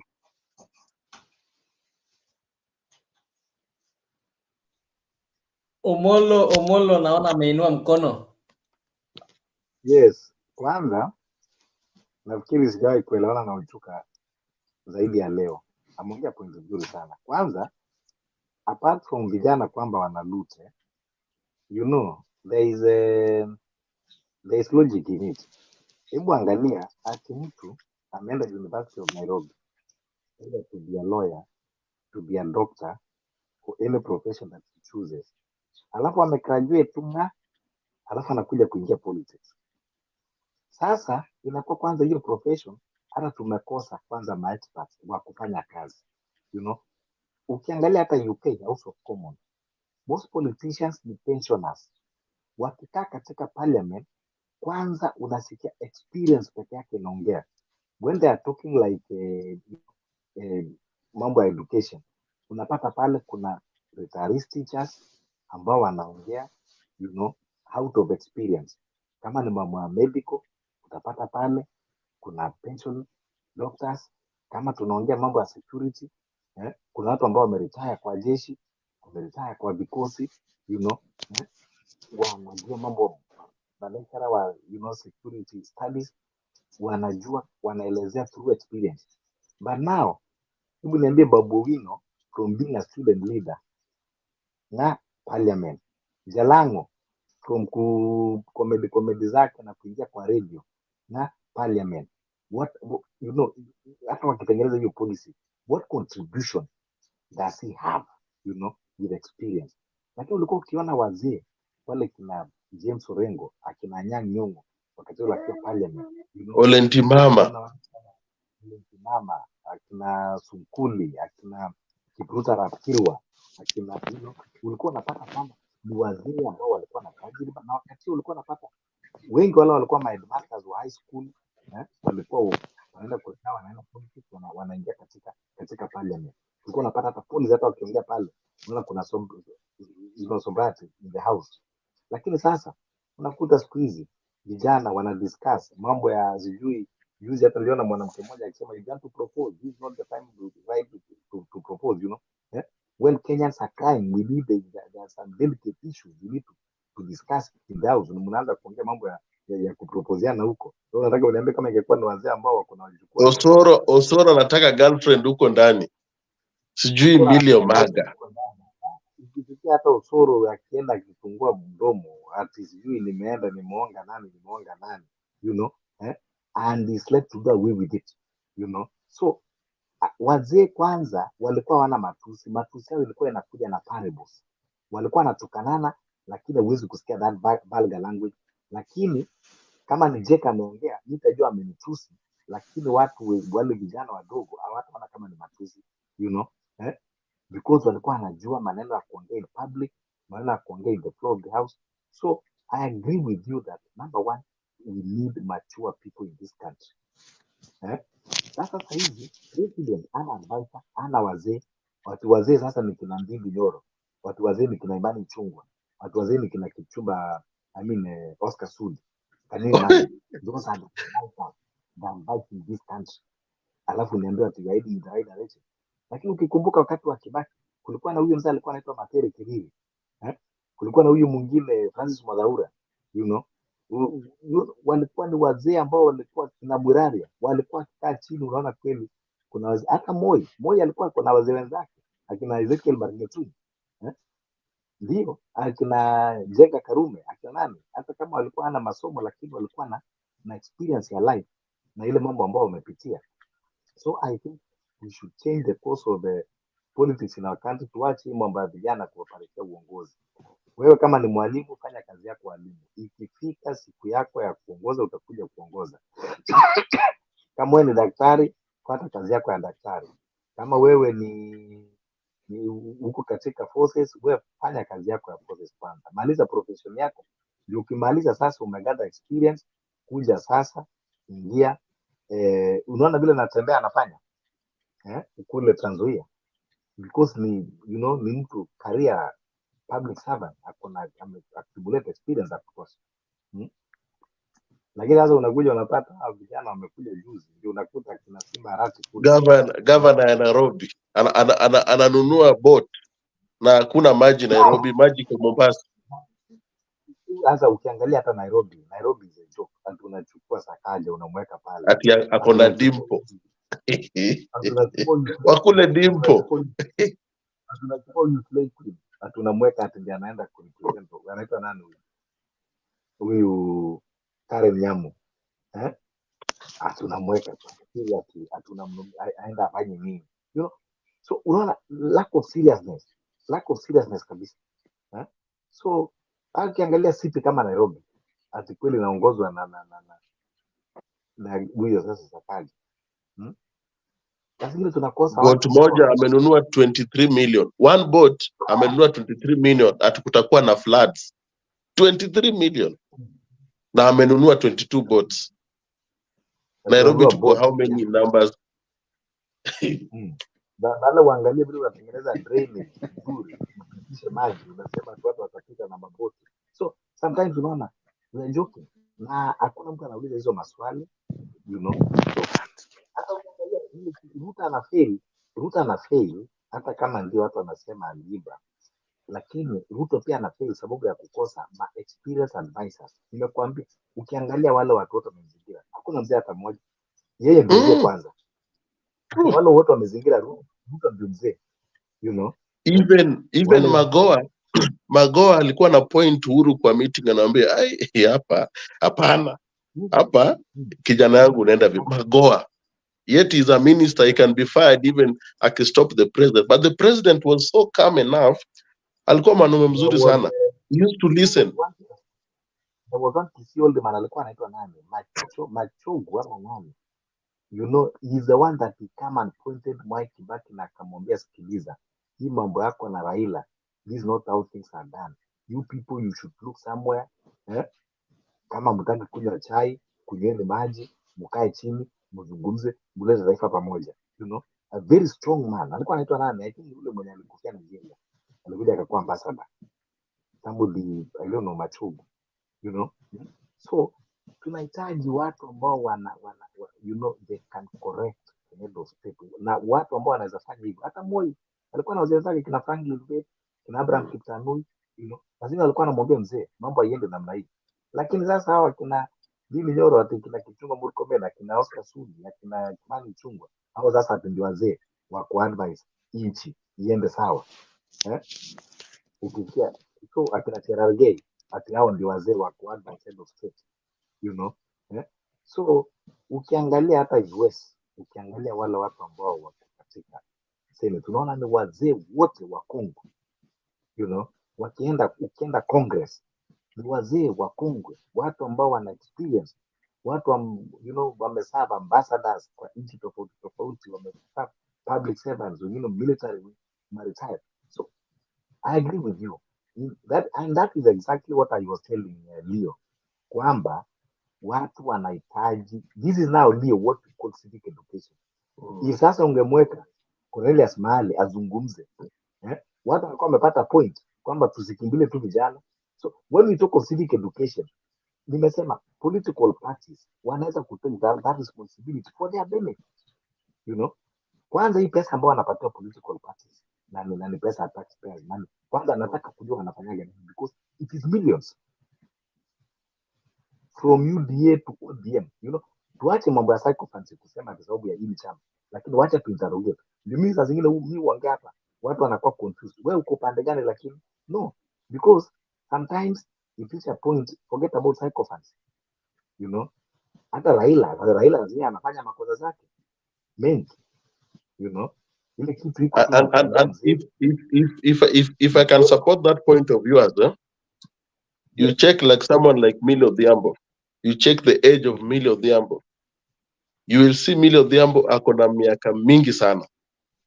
Enda uone Millie Odhiambo amepitisha sheria ngapi pale bunge kwa serikali ya Uhuru Kenyatta hizo miaka 10. You will be so shocked. Ako 100 plus.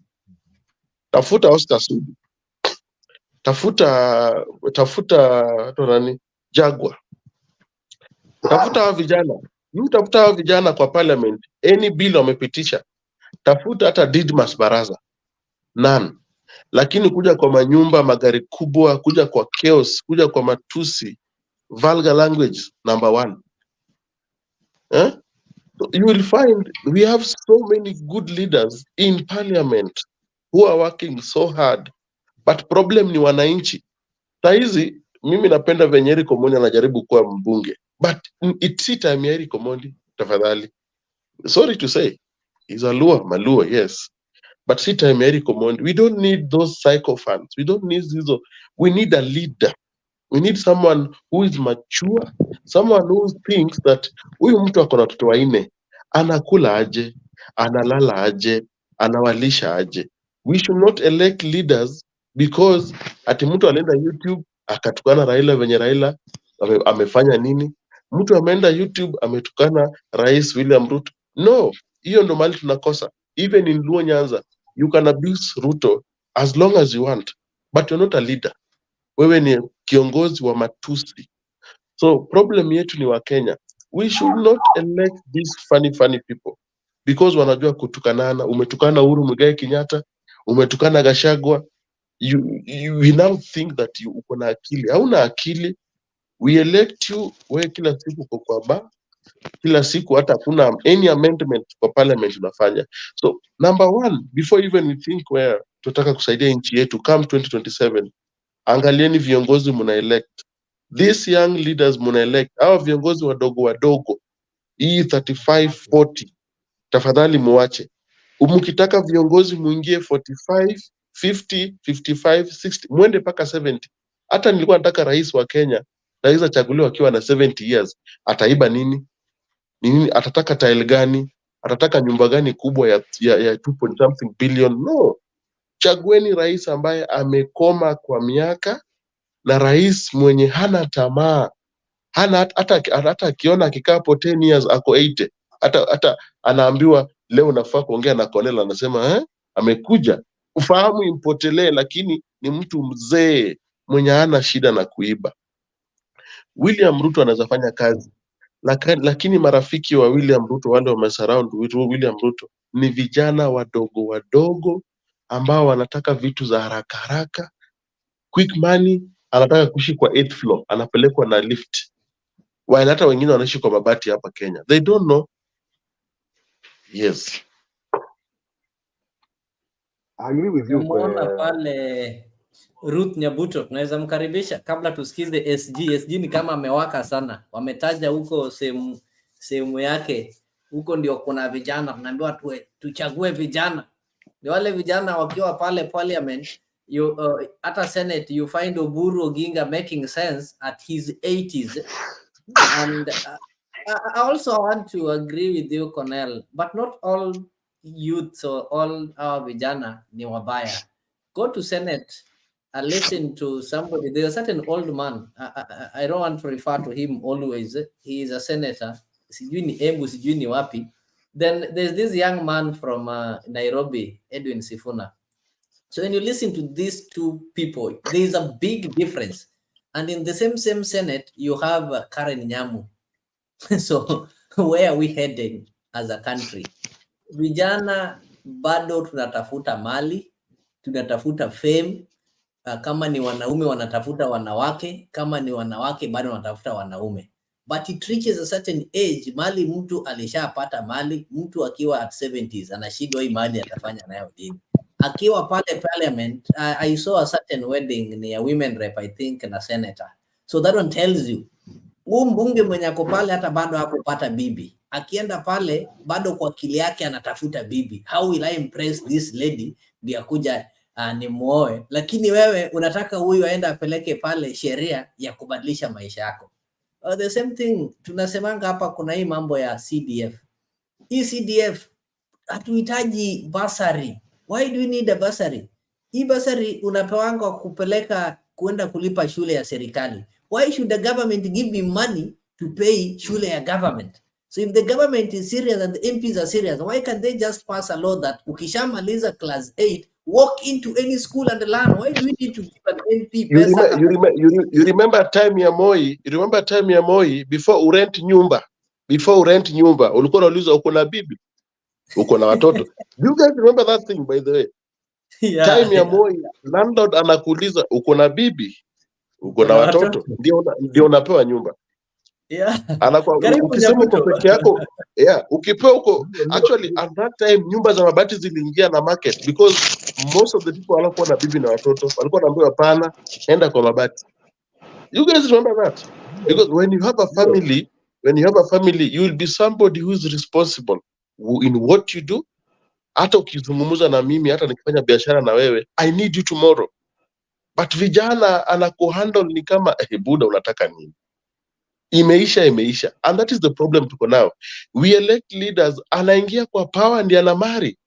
Even tomorrow wakiwachana after 2027 they will divorce. Because their love, it is not based on love. It is based on money. What you have, what I have, career-wise. You know, tuonge ukweli. So tuchague viongozi. Wacha tumsikize Ruth Nyabuto. Karibu Ruth. Allow me to go just a question kwa SG wakati okay. All right. SG ni dola ya serikali. Now, kwa hiyo nilia Cornelius alikuwa anasema kama hii kitu ati mtoto wako umemzaa, umeenda Uganda ukazaa, ukaenda Tanzania ukazaa, ati unakuja unamlipia 1.2 million.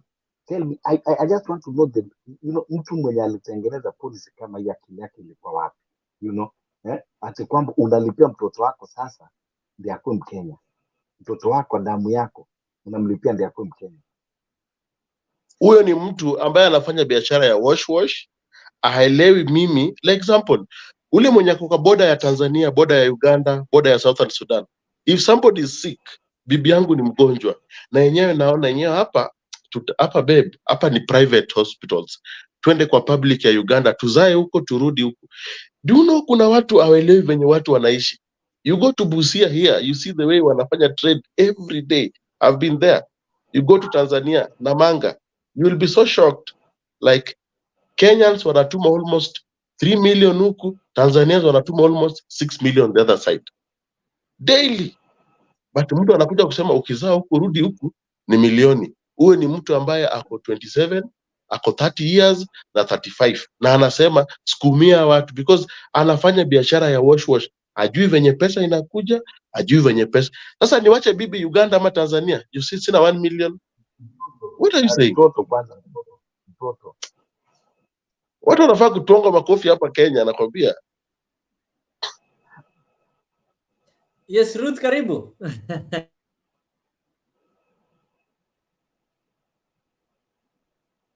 Unmute yourself, huh? Let me see if I can help you. Okay. Vijana wakipata tu pesa huwa ndio sasa wanapata chance ya kuoa tu wanawake, hasa hao wenye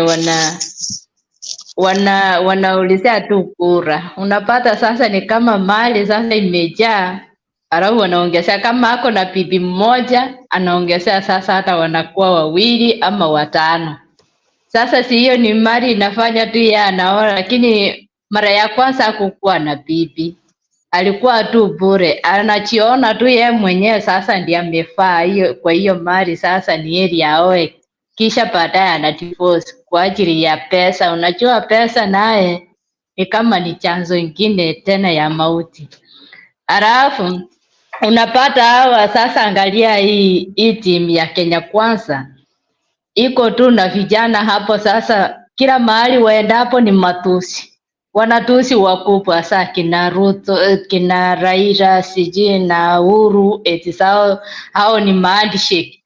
Sasa wanawatusi kwa sababu wao ni wadogo kwa hawa, wanaona hasa hawa wakitafuta cheo tena wanafanyia nini hiyo pesa, na hawawezi oa bibi wengine.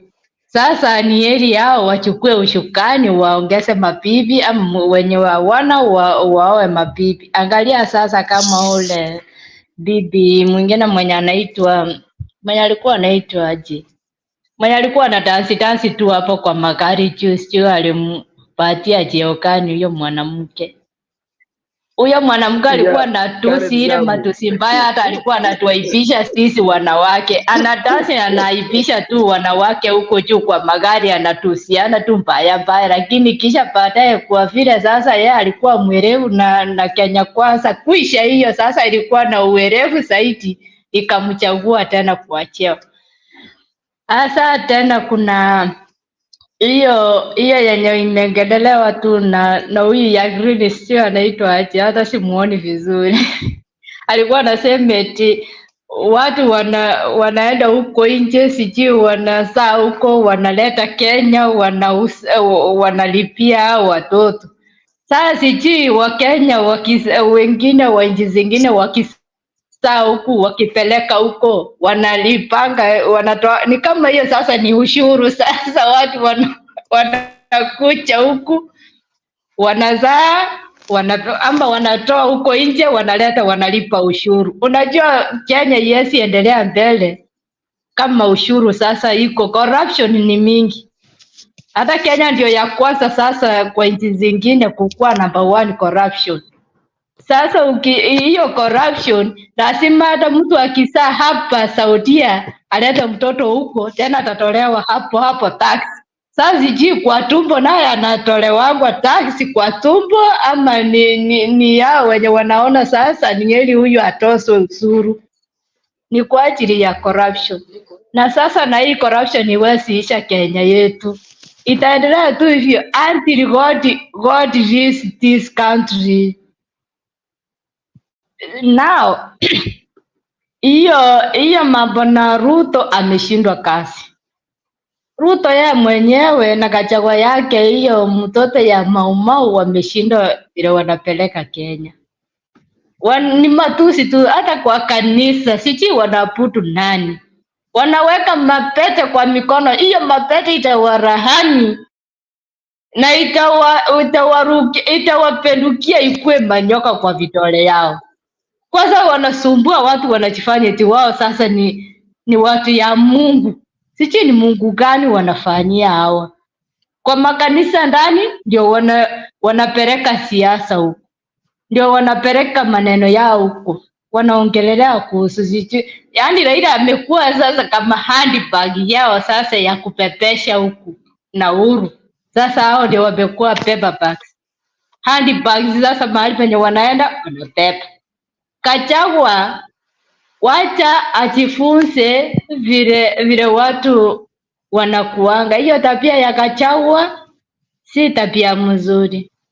Na Ruto yeye mwenyewe sijui sasa hiyo uongozi yao itawapeleka wapi, ama itapeleka Kenya wapi. Unajua sasa hao wako na akili tu sawa, Ruto yeye anafanya huko, sijui siku hizi ni kama wako separate, kila mtu wako separate, anaongelea tu maneno yake huku na huyo anajipiganishia tu huku.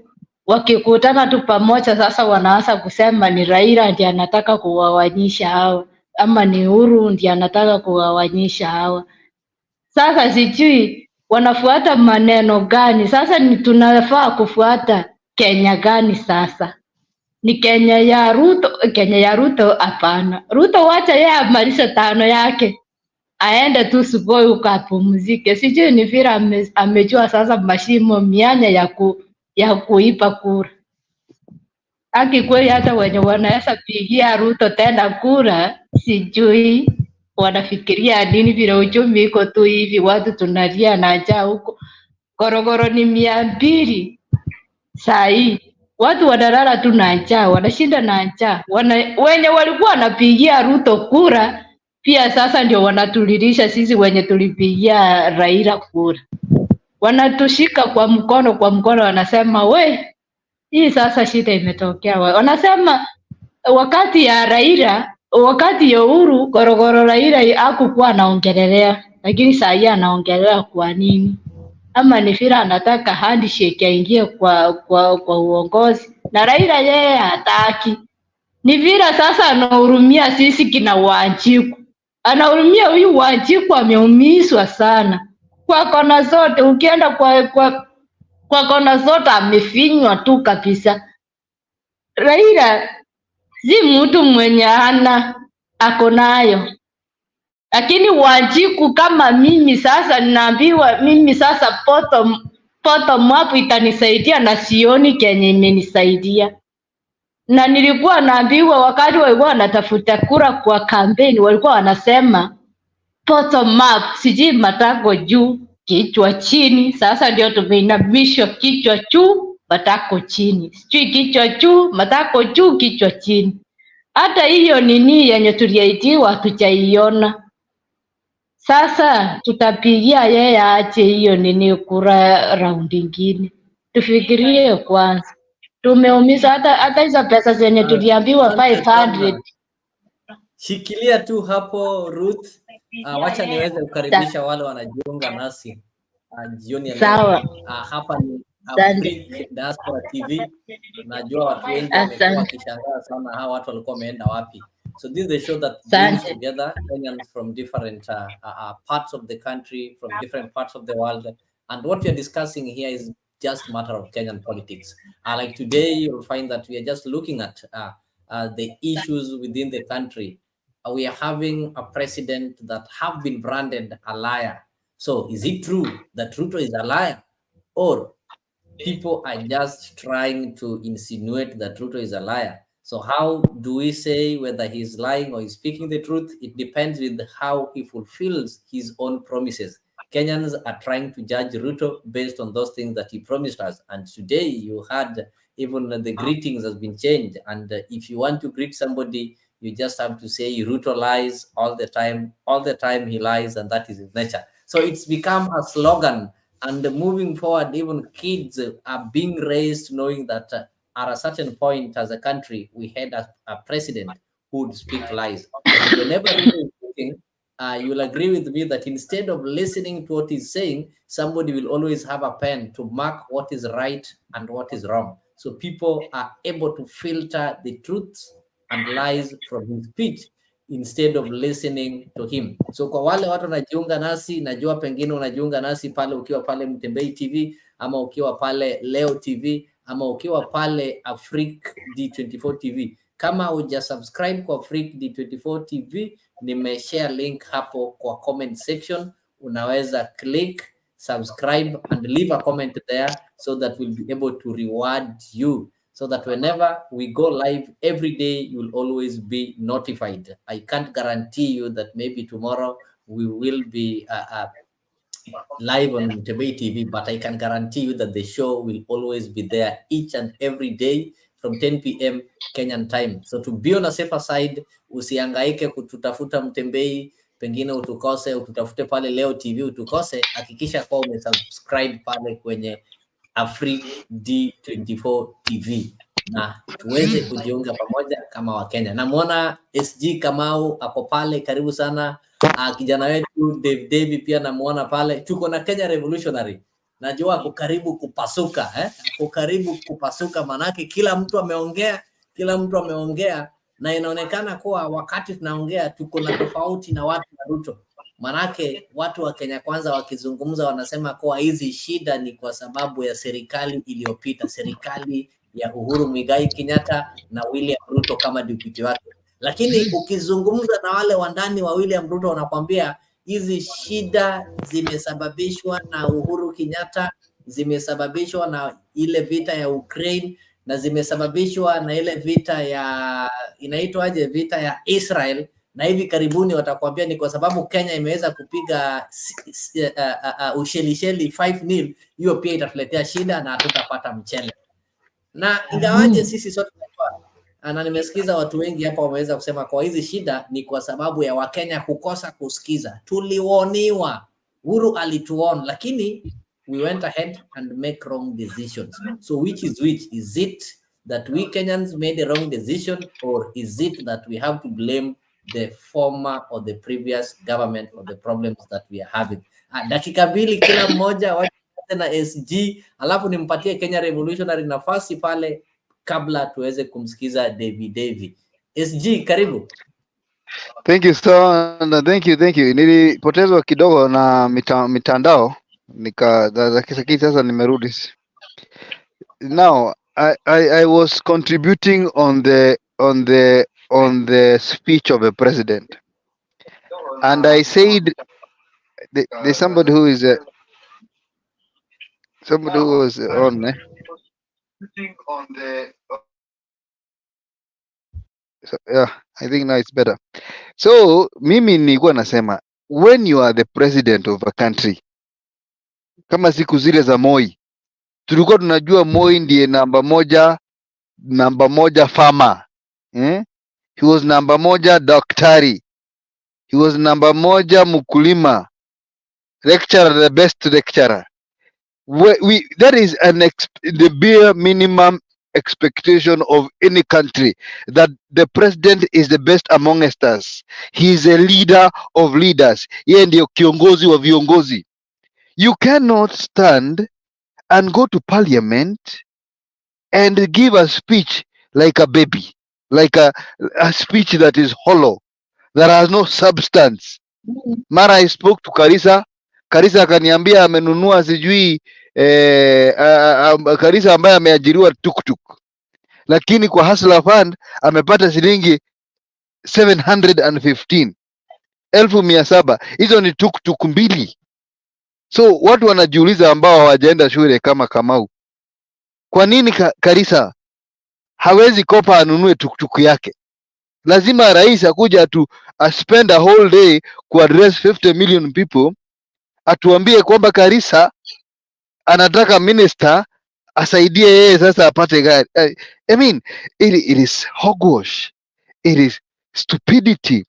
Mpaka inafika bahari kama wewe ni Mkenya unajiuliza, who is this? What is happening in this country? When did the lane start beating us? Because it doesn't take you to be a graduate to understand that speech was hollow, and it did not address the pertinent issues of this country. Today, Kenyans, many people are dying because of floods, which again, our president, who is president, said there will be no El Nino. So people knew president hawezi ongea hivyo, anatumia intelligence ya military, anatumia intelligence ya America, kwa hivyo hakutakuwa na El Nino. Watu wakajenga mpaka kwa mitaro. Sasa wamebebwa, as we speak right now, more than 20 people are dying. UDA. Sasa nikuulize ndugu zangu na dada zangu, nikuulize tu swali moja. Wewe kama president, tuseme kwa mama Ruth Nyambuto leo, kuna shida, maybe kijana mmoja amedunga msichana mwingine, ama kuna mvua imeangukia hiyo, ama mtu imeangukia nyumba yake. Unaendanga kutembea kwa majirani kabla hujasuluhisha ile maneno iko nyumbani? Kwa sababu swali langu ni hii, watu wanakufa na El Nino hapa, president yetu anaonesha meno huko Germany, si angeenda hata kuzuruhisha mambo tu hii kidogo? Watu wanakufa hapa, wanaita serikali tu, kwani hatuna serikali? So it is small things like those that we are asking, what kind of a president is this? Because for me, I would see a president who sees a disaster and lives with his people and find solutions. Lakini watu hawezi bebwa na maji Mombasa, ng'ombe zibebwe na maji, alafu wewe unaenda sijui kutafutia watu kazi Germany na hata hajui Kijerumani. Such kind of stupidity. Kwa hivyo nitakuja tu, tunasema dakika mbili, lakini tunaendelea kushambulia hii serikali ya upuzi na ujinga na utoto, kwa sababu hii ndio tutaifanya ya utoto hii. Asante sana. Huyo ni Secretary General. Manake hii Kenya watu wana shida. Sasa huyo ni Secretary General wa chama, atatuambia ikifika 2027.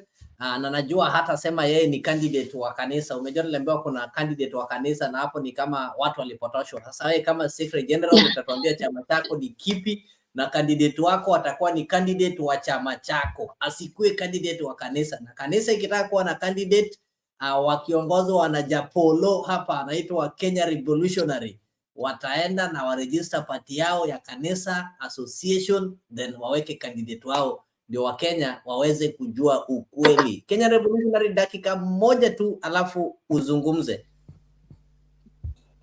Thank you, Madam Speaker, for this opportunity. Madam Speaker, as I was seated here, I decided to repeat 10 times listening to the President's speech again. I am shocked. The Bible says, "Thou shalt not lie." When the President stands there and mentions a name, I think it was called Carissa, somebody from Coast, who has taken Hustler Fund 714,000. For his information and the public at large, an individual can only get between 500 shillings to 50,000. May I know how Mr. Carissa got 714,000 and reported it to his president? So it is a lie. The president has lied. I want to let you know, Mr. Soro, in case you don't know, I see you're jittered. You can only get such figure. Honorable Fatuma, do you want to be informed by Honorable Soro? Very. Karibu sana Kenyan Revolutionary. Pengine unaweza tusaidia hata kupata huyu Mr. Carissa. Atujue hii pesa alichukua 714,000. Kwa nini hakuweza kununua tuktuk? Anapigia president amwambie sasa aingilie kati. Is this not part of corruption that we people should be fighting? Karibu sana. Thank you. Can you hear me? Okay. We can hear your lies. Tell us. Okay. The topic is breaking news. Wewe ni Muongo Raila blast Ruto for his lies. My first argument was actually when I got into it with Leo Nyabaya. He was talking about decorum, and I was very deliberate. I knew what I was doing because I was trying to make this point. He said you cannot call Matiangi useless and all those names, but we are happy to call William Ruto. He's your president. He's the president of Kenya. Whether you like it or not, he was voted in. You can cough. I don't care if you cough. Tutaama Kenya. Ama ndakupatia tikiti. Sisi hatutahama. But okay, why is it okay to disrespect Ruto and call him a liar? But when I start calling Raila conman, you get offended. This old Kenya Revolutionary, no, I know. No. You cannot I'll not answer you. Somebody wants to give you an answer. No. I'll add you time. No. I have to finish my submission uninterrupted. Proceed. We'll listen to you in silence. Okay. Raila Odinga was a conman who 2017 we voted for him when he won. He's telling us about we want signatures, 100 signatures so we can remove Ruto. Where are those signatures? Martha Karua, a corrupt woman who was bribed by the British Tobacco Company, is the one who's talking about she wants to go to Mandamano. When the last time you saw Martha Karua in Mandamano? Kalonzo Musyoka, who Raila called watermelon, is the one who they want to tell us that this is the candidate for 2027. The point I'm making is this. Why is it okay to call Ruto a liar while Raila, who has been bullshitting you for years, we give him a pass? Oh, I'm going to he will thring you to death. Why is it okay for that? Maina Njenga, who is a non-ICC, No, when you ask a question, you need to be given an answer, unless you want to answer yourself. To lie is to speak something that is not true. For example, William Ruto promised Kenyans a 300 shilling gas. He did not deliver. The time that he promised elapsed. So that one, in that example, we can say, students, William Ruto is a liar. He promised a 300 shilling gas in 3 months' time, and it was never delivered. I can give it to Omolo. Then Cornell is also raising the hand. I want to tell first Kenya Re that Ruto, he repeats himself. He says Ruto is the president. The person that we are expecting him to deliver is none other than William Ruto. So when you fail to deliver, what do you become? Automatically you become a liar. When you tell me that I will bring sugar tomorrow and you will not bring, automatically you become a liar. Whether I talk or I didn't talk, you still remain a liar. So when it is not an insult, it is a character of a person that you are describing. So what we are saying is the president is the one that you are expecting him to deliver, and he failed to deliver what he promised, and he automatically become a liar. So he is a liar because he has not delivered. Can I respond? Okay. It was just a response, Molo. Let us get it from Ochuka. Then we give him his time to respond and finish. Ochuka. Unajua hii Kenya lazima tufikirie. Nimekuja kugundua tuko watu wawili. Kuna watu hawaendi kazi. Kuna watu wanalipwa kwa jina ya Raila Amolo Odinga na kuna watu wanalipwa kwa jina ya Ruto. Mimi sita point mtu mkono, but ukiongea mambo ya nchi usikasirike. Mira siku hizi sikasirike, nacheka tu kwa sababu Kenya Re anakuja hapa anatuambia Agwambo Tinga will thring in you. You know, hivi ndio watu wako na hivi ndio walikampeni na hivi ndio wanaendesha nchi. Wewe ulisikia Osoro alisema kwa national TV ya Citizen that watu wachaguliwe kuchukua ID ya 1000 na replacement ya 2000 was an error. Ulisikia kitu ama kusikia kitu? Alisema ilikuwa gazetted kwa ni fault, it was an error. The same clip umecheza saa hizi ya women rep for Migori, huyo MP, the same Osoro alimsimamisha. The same clip ukiendelea, Osoro akasema another something. Ukikaa chini uangalia watu vizuri, Kenya Re na the rest, I don't think, na nilikwambia hawa watu wa 30s, 35, 40, hawa watu wanafaa kutuangwa makofi. Hawa watu wanaharibu nchi. Hawa watu kuna mistake wazazi walikosa. Hawa watu wa 35, 40 hapo, hii 5 years hii wanafaa kutuangwa kabisa. Na ndo anaongoza hii nchi. Wewe Kenya Re wewe. Thank you. Kenya Re, 1 minute Malaysia, alafu tuweze kumsikiza Dave. And to the viewers, kindly don't forget to subscribe, and again don't forget to like and share the video. I can see there are so many people here, but they are just watching and they are not liking. So you can like. If you can't like, then you can also comment and let us know that you are watching us. Hii hapana illegal show. So usitazame ukiogopa. Just comment there and let us know that you're watching us. You can just comment anything. Now usiogope, usiwatch kisirisiri. Let everybody know that you are watching. Kenya Re malizia. Uhuru Kenyatta, when the prices of the cost of living started going up, Raila alituambia ati wacheni kubweka. Uhuru Kenyatta, once he gets into the handshake deal with Raila Odinga stopped talking about the death of Musando and the death of Baby Pendo and the police brutality that were brutalizing and killing kids in Kisumu and Kibera. Okay, that's number one. This conman Raila Odinga, 2022. Okay, now we have Ruto. Okay, Ruto has been president for 1 year. The damage that Uhuru Kenyatta has done, the trillions of shillings, if not dollars, that he has stolen since 2013, you cannot undo in 1 year.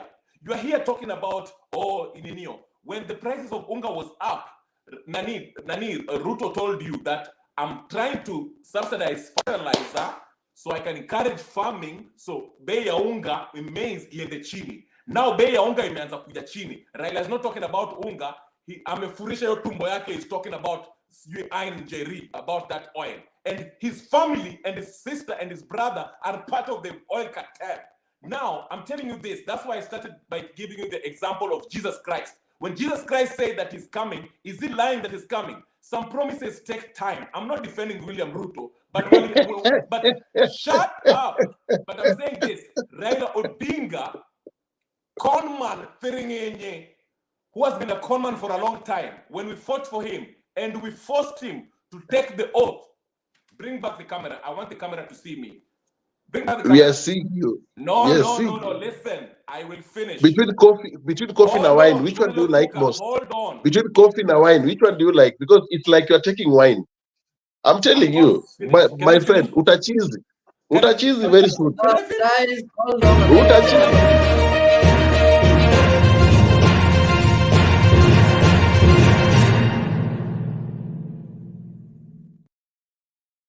A point of information. It's sometimes hot like this because people are having some mixed emotions. There's somebody who believes that the country is moving on better, and they believe that all these blame should be put on the previous government. No, he doesn't live in Kenya. He doesn't live in Kenya.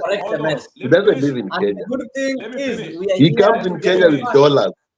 Kenyari doesn't live in Kenya. He comes in Kenya with dollars. So he cannot speak about us. We get Kenyan money, Kenyan shillings, bwana. Manga. Okay, Colonel, let me finish. SG dakika moja. I'll give you time. I have to finish this. I have to say this. Dave, wacha tusikize Dave atujamsikiza. You finish. I'll leave SG to talk. Let me finish this. I'm saying this. Okay. If you're a normal person with the thinking faculties, you have to remember, put things in perspective. The damage that Uhuru Kenyatta has made is lasted 10 years. You can't expect William Ruto to fix that in 1 year. Bwana, log out, tuweke mtu mwingine bwana. Unajaza hapa. Unajaza hapa, log out. But I wanted to inform him that hello. Okay, SG, just give information, then we listen to I for a second, I just want to inform my brother there, who is very agitated and excited. Defending this regime is like stopping diarrhea with an elastoplast. It is difficult. It is so difficult because Raila is a con man. That's what I'm telling you. It doesn't matter. We know Raila has been abused as a con man. We have no.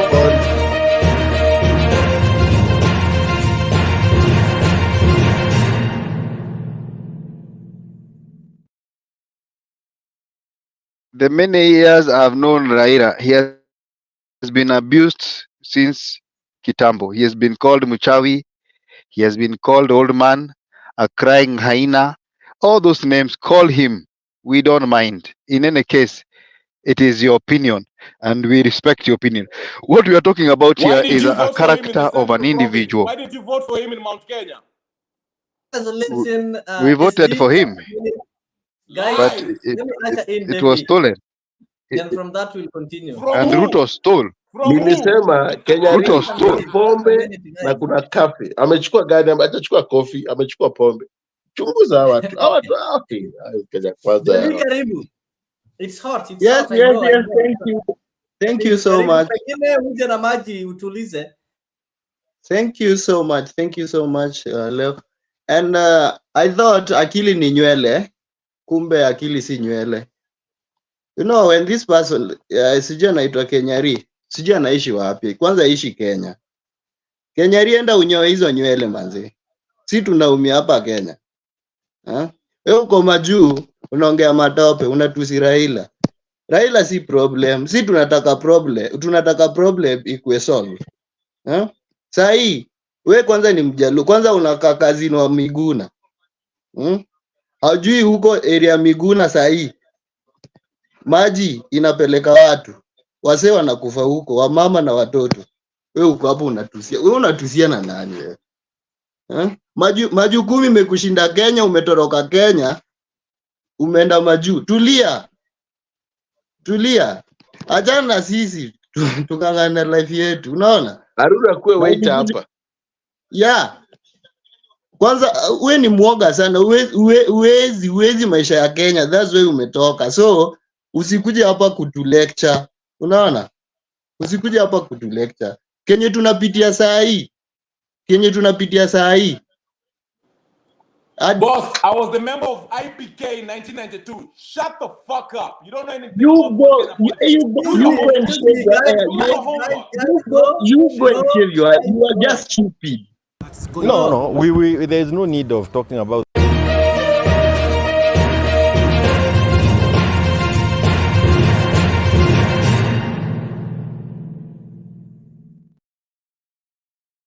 Guys, wacha tutulie kidogo.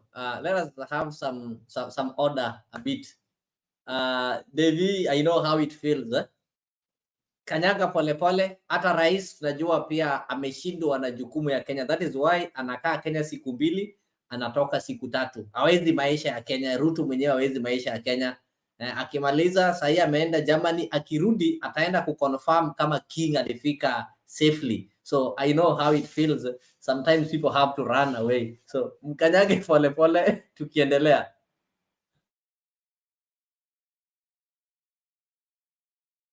Yes, Devi, you can proceed. You can proceed and wind up.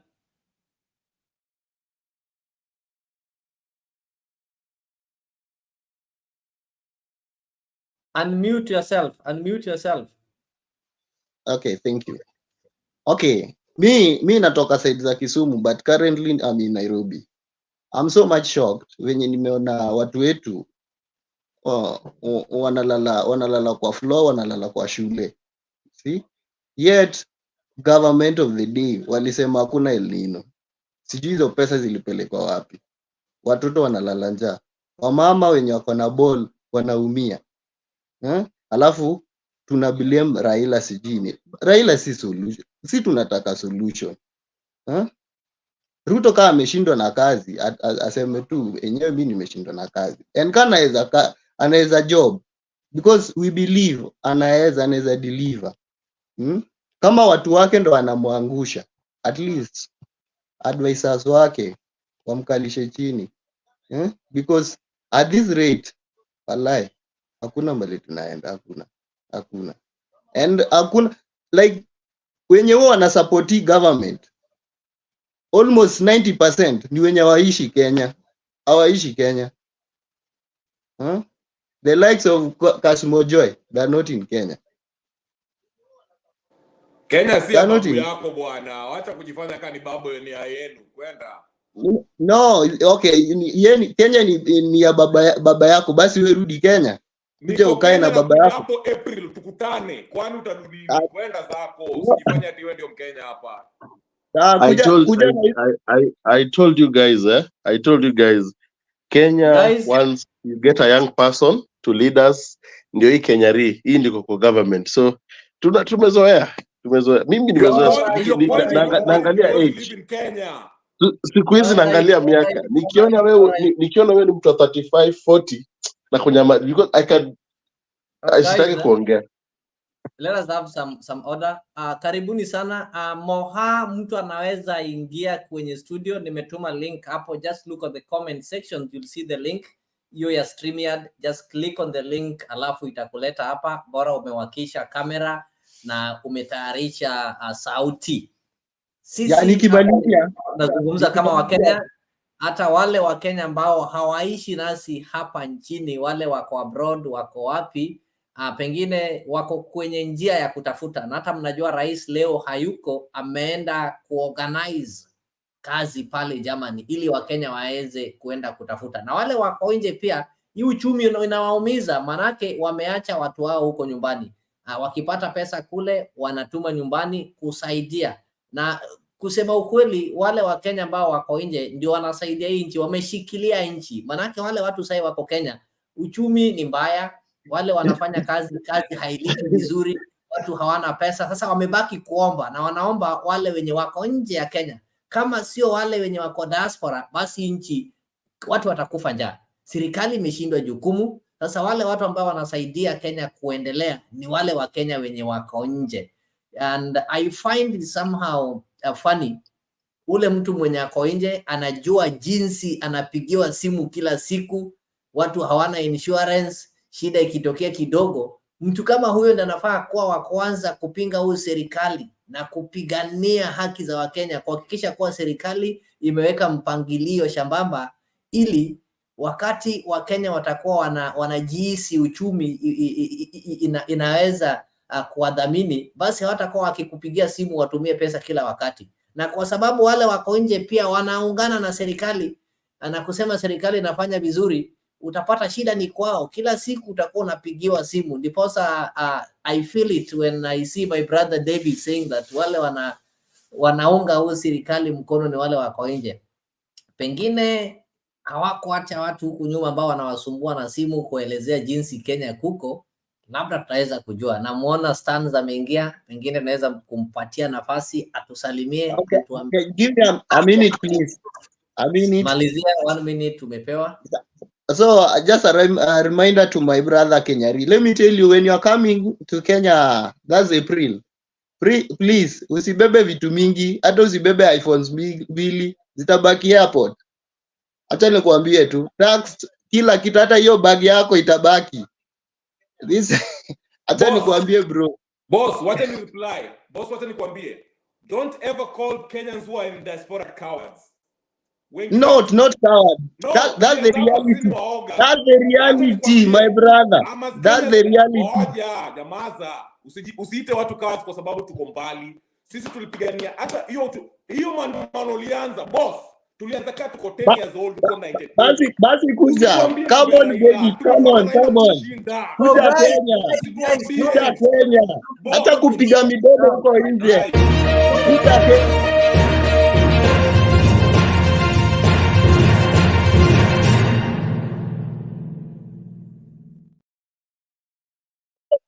Wacha tudumishe amani hapa pia. Jex, nisaidie kudumisha amani. Tunaweza kuwa na silencer. Watu wanaweza onana kando, ama hii nguvu tutumie kuimarisha uchumi. Nawaona karibu sana, namuona Sherif Bazu, namuona Mohamed, karibuni sana. Na tuweze tunazungumza mambo ya Kenya, and today we are just looking at Raila managed to blast Ruto for his lies in fuel scandal, and you all know the story. The president earlier on told us that Kenya has gotten into an agreement with some Saudi Arabian government, something called government-to-government schedule. And in this schedule, we were supposed to buy oil in Kenyan shilling. And the main reason he did this was to ease the pressure that was there in dollar.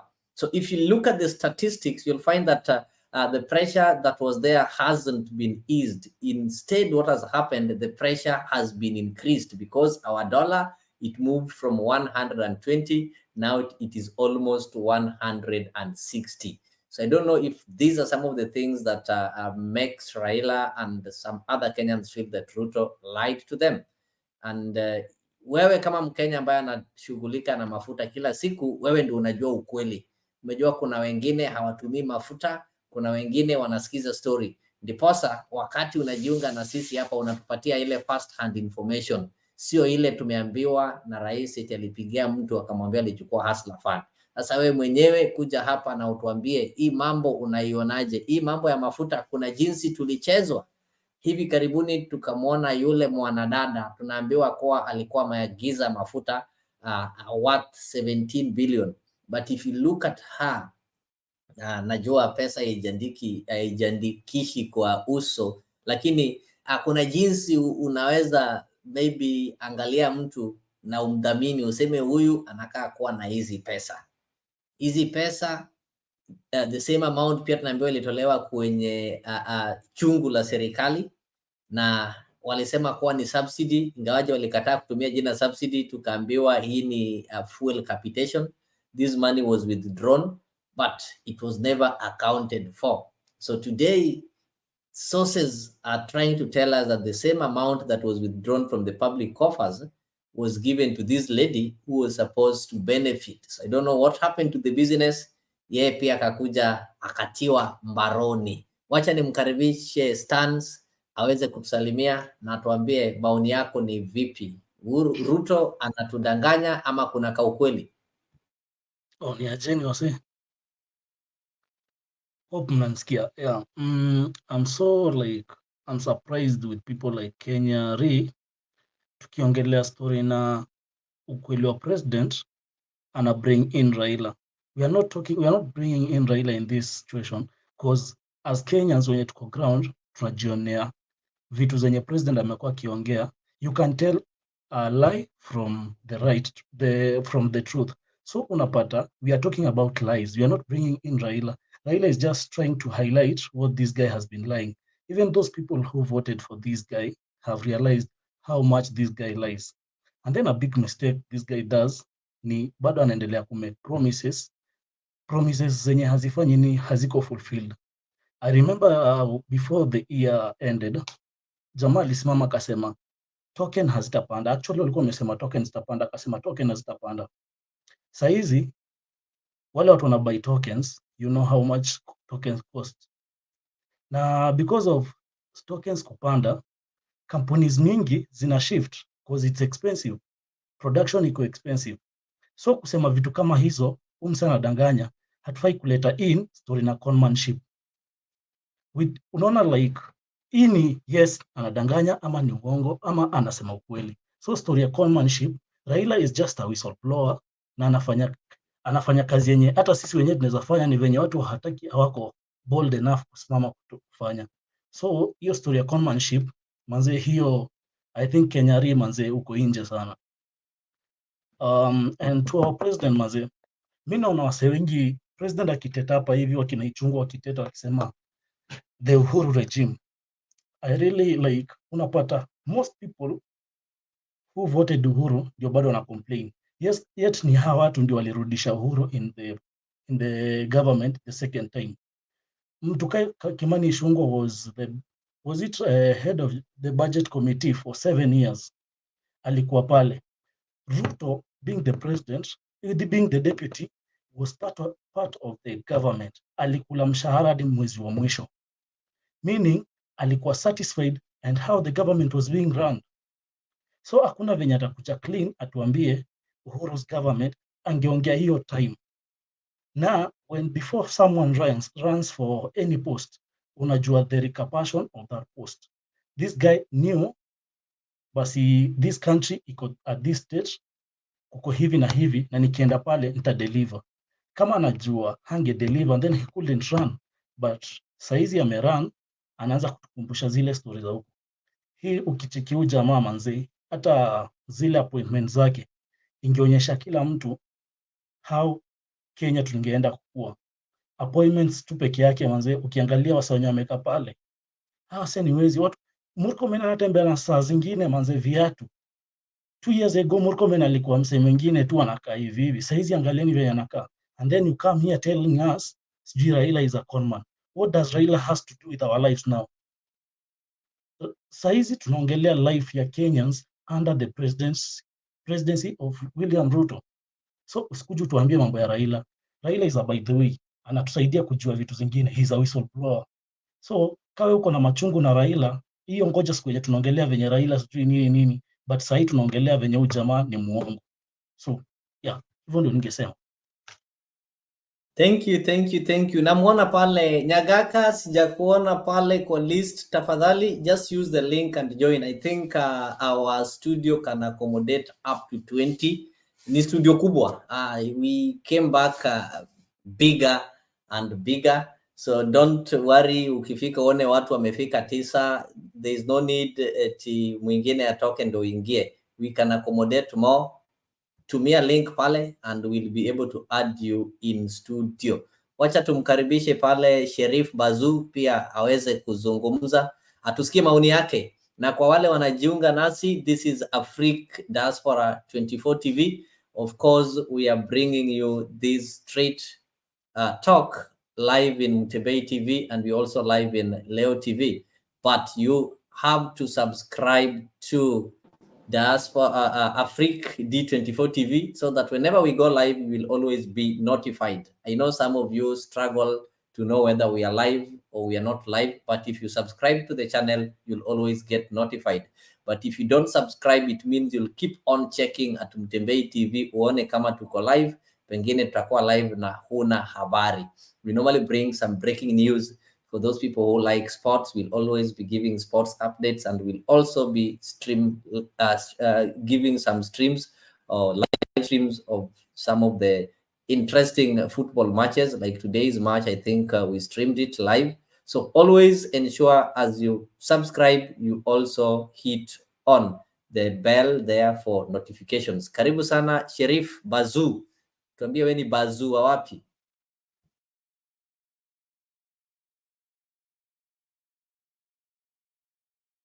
Unmute.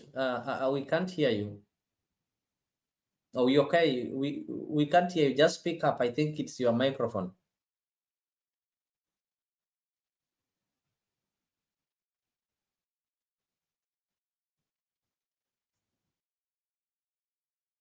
Jaribu kuweka microphone. Namuona Kenya Ri. Ni nini? I think you're not responding to anybody, yeah?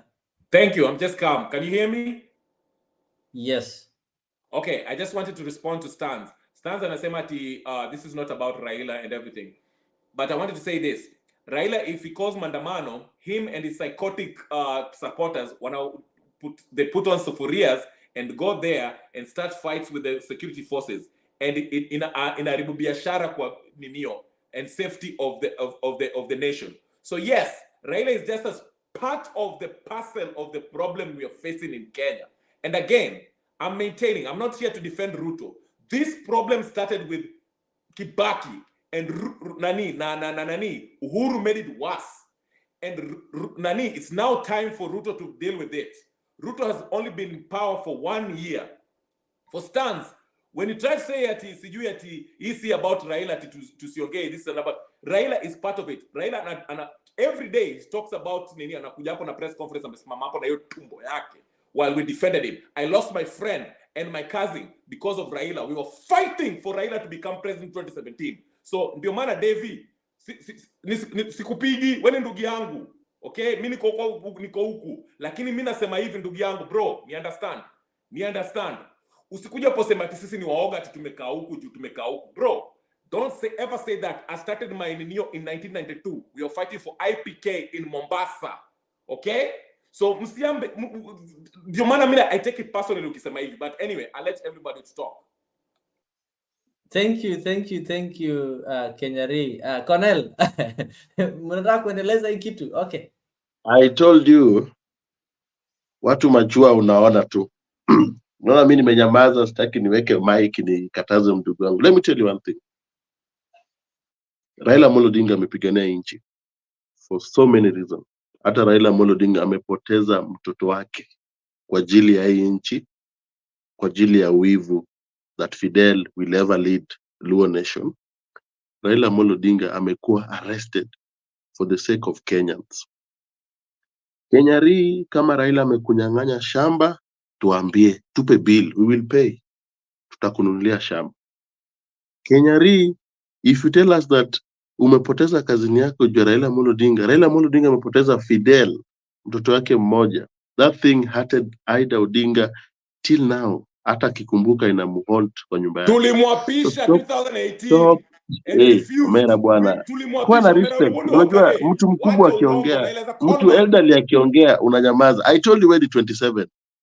Unaona age unaona tu hapa. So I think heshima inadumu. Kama ni tumbo Raila ni problem, yeye ana tumbo, akule pork atapata tumbo. Kama kuna shida na tumbo, awache kuamka asubuhi, aende atafute mahali wamama wamweke apate tumbo. Tumbo ya Raila si problem. Problem is whereby we get greedy people like him. And I swear, 2027 Kenyari will fund people, funny characters hapa, and they will enter into power. But Kenyari will never be helped. Atabaki tu hivyo majuu. Will come here. I wish angekuwa anajenga. I know anafanyaga vitu, but I wish angekuwa anajenga kitu saa hii. Aniambie kama kutoa mawe 6 kutoka chini, mawe 6, 1 2 3 6, nyumba mzima ya 4-bedroom house. Aniambie ni how much saa hii.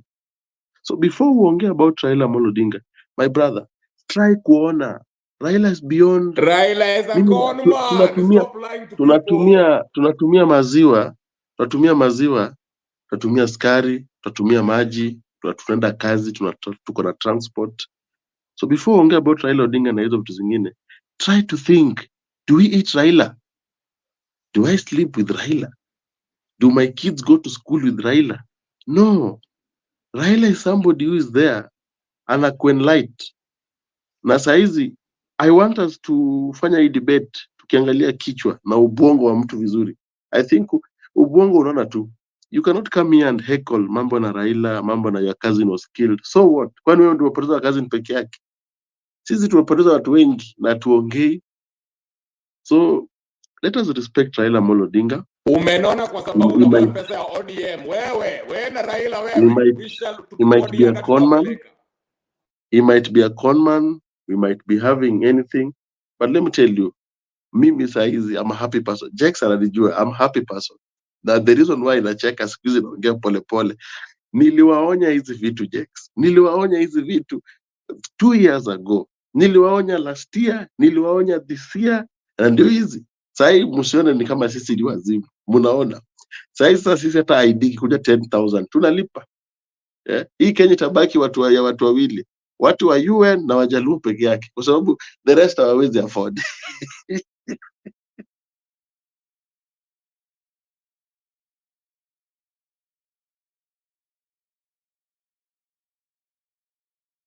No, there's no need of talking about. Okay, guys, I want us to move on. I think we've looked into this issue of the lies in the oil. There's also something that is coming up. There's this group.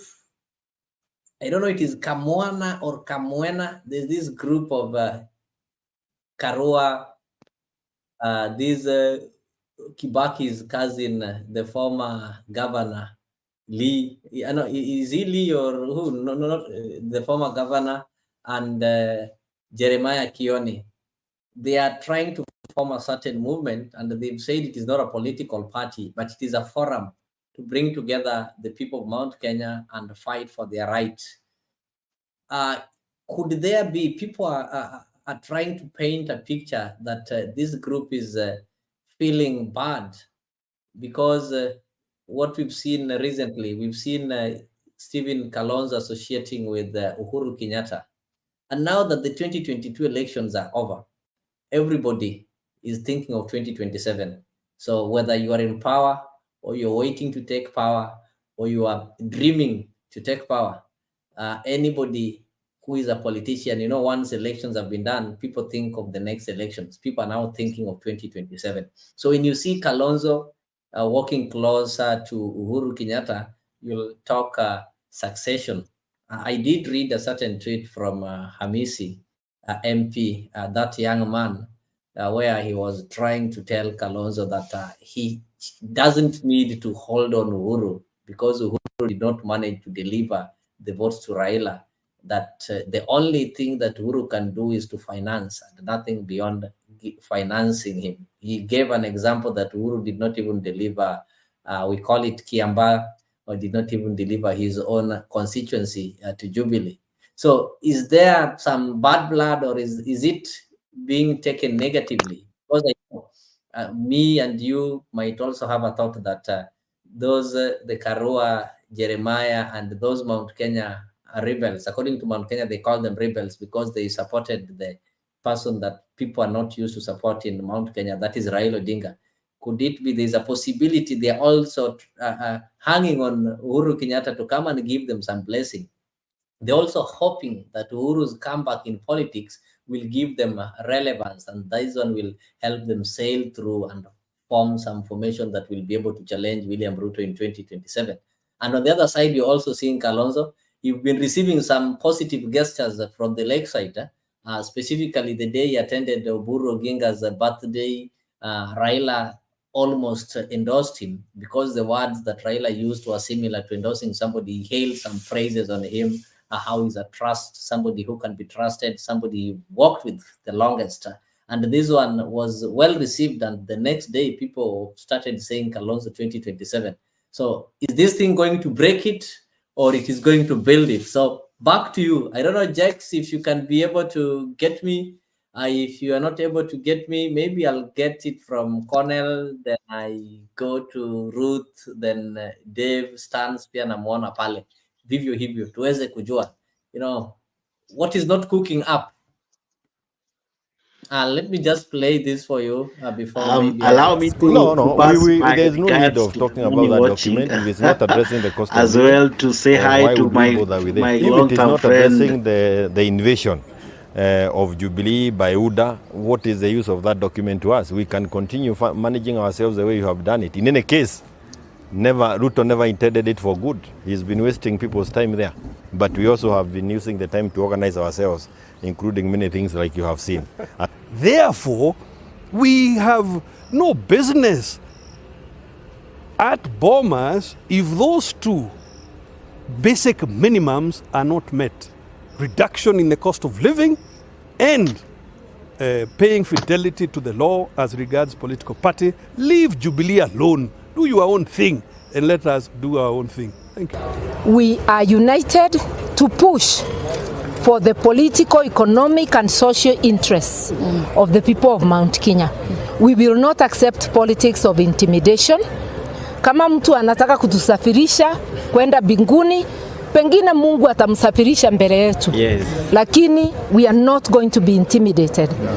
And anybody who sends attack dogs to insult leaders asking how many votes we got, open the server. What are you fearing? Open the server. Open the server, we verify how many votes. Kama ni mbili tutashukuru. What are you afraid of? You cannot continue to refuse to open the server and send attack dogs. And this is to William Ruto, not to anybody else. By talking, by organizing this kind of forums and talking to the people. This is called power of the people. Partisan talks were a waste of time. It was a diversion of concentration, but we captured the matter very early. We were there to say we want more constituencies, we want Kiambu to be divided into several other counties, but we then later realized that this was just a diversion and time wasting. We are ready. We are going to the ground. We are talking to Wanjiko, and we are telling them, in fact, we have had a very easy time because we are not telling them. We are going and they tell us, if you people don't talk, we are going to die. We are not a political party. We are ready now as a movement, as a forum to talk on behalf of our people and even to look for things that could be affecting them and look and have a proactive way of tackling them. Education, employment, economic, leadership, all that. If they want to... Oh, the video is long, and I know most of you have heard it. So I'll start with you, Cornell. How do you call him? There's Japolo, aka Kenyan Revolutionary, is also there. Adona, I can see you are trying to join, but it seems you're not connected well. Check on your camera and your audio. That is when StreamYard will allow you in. And anybody else on the comment section who would want to join the studio, kindly use the link there. I don't know what is happening with Sine Anyagaka. He is telling me he's seeing admin. Sine Anyagaka, I don't know which stream. If you've used this same link, it should bring you direct. Let me see if Jax can be able to share it with you on your phone so that you can join directly, because I cannot see you here. So wacha Cornell, dakika mbili tukipeana maoni, naona watu wanaongezeka. Alafu wale wako comment section, tafadhali like the video, comment and invite others. To me, what I'll tell Mount Kenya people, I've seen their leaders there. There's nothing good as unity. Unite ni kitu mzuri sana, and we Luo, we enjoy unity. Sisi hata ukituambia nini, ulete lami, ulete State House, ulete gold, ulete meli, na uongee mbaya juu ya Raila, tutaibana na tukurudishie, na because tumezoea na hiyo maisha ngumu. So Mount Kenya venye mnafanya napenda na waheshimu, muendelee hivyo, even Kambas and the rest of the country. But what I want to put across is this. Now that the gharama ya maisha iko juu, ime-unite Kenyans pamoja, not Raila, not mtu mrefu, mfupi, mweupe, mzungu. Sisi wa Kenya tukae chini, tujiulize kitu moja. 2017 tulipiga kura juu ya nini? 2012 tulipiga kura juu ya nini? 2022 tumepiga kura juu ya nini? Why can't this 2027 wa Kenya sasa wao wenyewe wafanye kitu bila kuelezwa na huyu, kabila fulani, Muhindi mgani, Muethiopia mgani, una pesa, hauna pesa. Hata saizi wadosi wanalia, so venye wadosi wananyang'anya vitu zao, wengine wanakuwa kidnapped kwa barabara. So I'm just saying, us as Kenyans, we should unite and do something together. Let us show them that also we can speak, so that 2027 anybody mwenye ata mess atakuwa nakumbusha, come 2027 Kenyans did this, na hata walifanya hivi na ikafanyika hivi. Hii mambo mingi ya kublame Uhuru Kenyatta, ya kublame Raila, ya kublame Ruto haitusaidii. Saizi we need solution tushajua Kenya kwanza haina solution. That is the truth. Bubu nani, kiwete, mwenye anatembea, mwenye analala, mwenye amekufa leo, amekufa akijua Ruto ni muongo, ameenda mbinguni akijua Ruto ni muongo. Mwenye amezaa leo, amezaa akisema huyu pia atajaribu na hii serikali. So let us be people wenye watu wanasema ukweli. Tusikuwe tu hapa tunaongea mambo ambayo hakuna solution. Solution ni moja. So Kenya to unite, tupendane na tupige kura kwa amani next time. But kwa sasa tukule tu jeuri yetu. I like the way tumerudi online. Najua hata hapo nyuma niliwapiga nikasema mlinunuliwa, hatukuwa tunaongea, sababu ni gani? But I like the way tumerudi. We will air out our voice na tutasema mali serikali hii ya Kenya hii imefanya. Kama ni Kenya hii tutakwambia wewe ni mbaya. Kama ni Ruto tutasema Ruto ni mzuri, lakini sasa tunajua 100% bado 9 years. I'm telling Kenyans the truth. Bado 9 years before wa test. But anyway, Kenya hii leo nimeacha tu nilale. Sitaki kukupasha. Nimekuja leo ndo pastor Kenya hii tulia. No, Kenya hii sikupatii nafasi. Ngoja kwanza nitakupatia nafasi obviously. Here we are liberal. Wacha niongee na ndugu yangu. Listen, ndugu yako mpigie simu. We are liberal. We don't represent all these things that you people are saying here are personal opinions. We don't represent any party. We accommodate and tolerate every individual here. Nimemwona Daniel Nyagaka ameng'ang'ana kuingia, finally ameingia.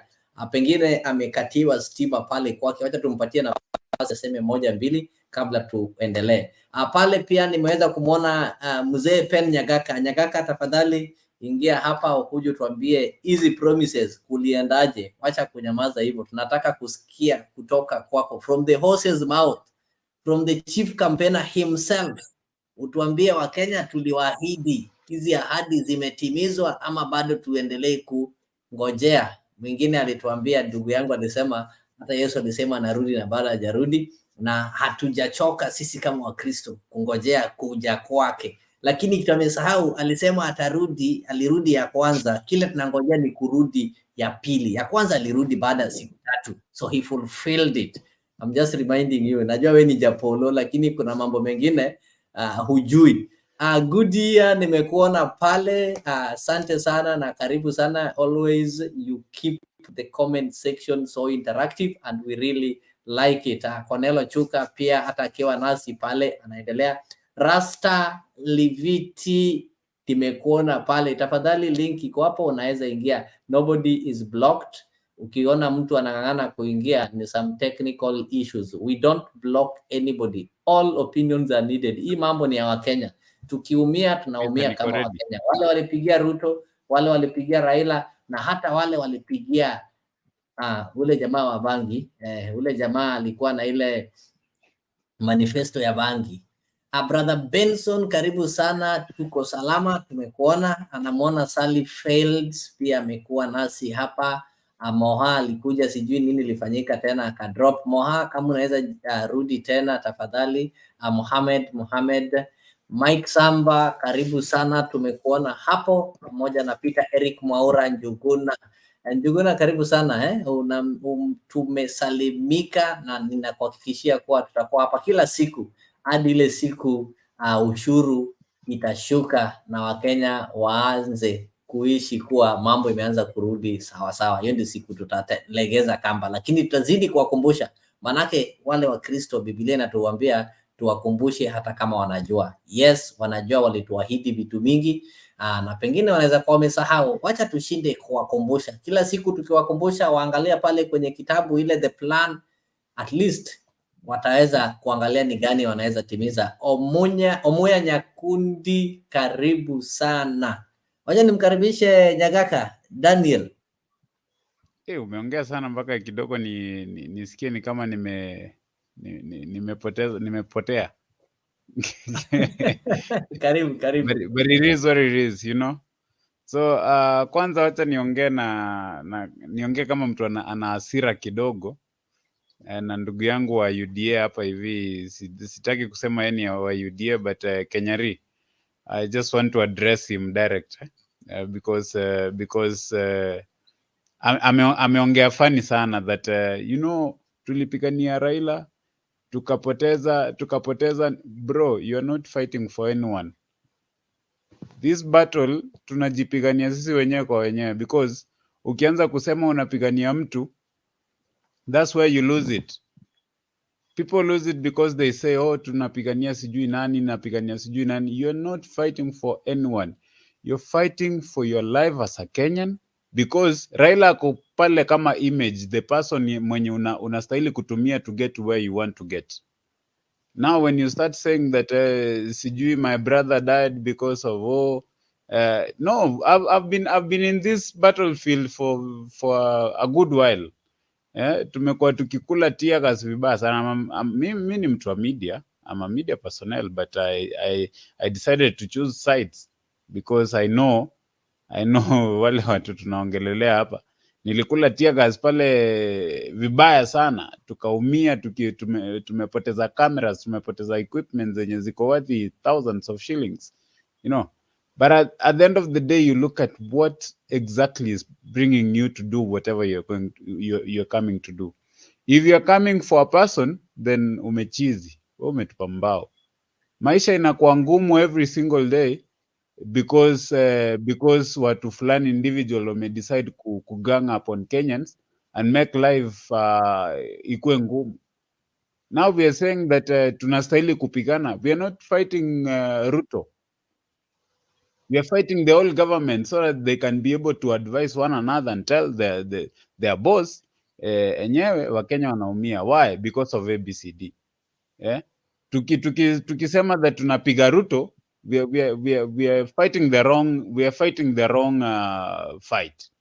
Tunataka government inaitwa government ya Kenya kwanza isimame, waangalie, wakae chini, wajiambie niaje, where are we going wrong, what are we not doing, what exactly, where are we losing it? Because at the end of the day, hao watu wenye tunaongezea tax kila siku kuna kitu tu ka tax kanaongezewa. Ulisikia Uhuru jana alisema that kidogo utasikia watoto wakikataa kuzaliwa wataanza kusema ni government yake imefanya vituko. Our government has lost it. They really don't have, they don't know where they're going.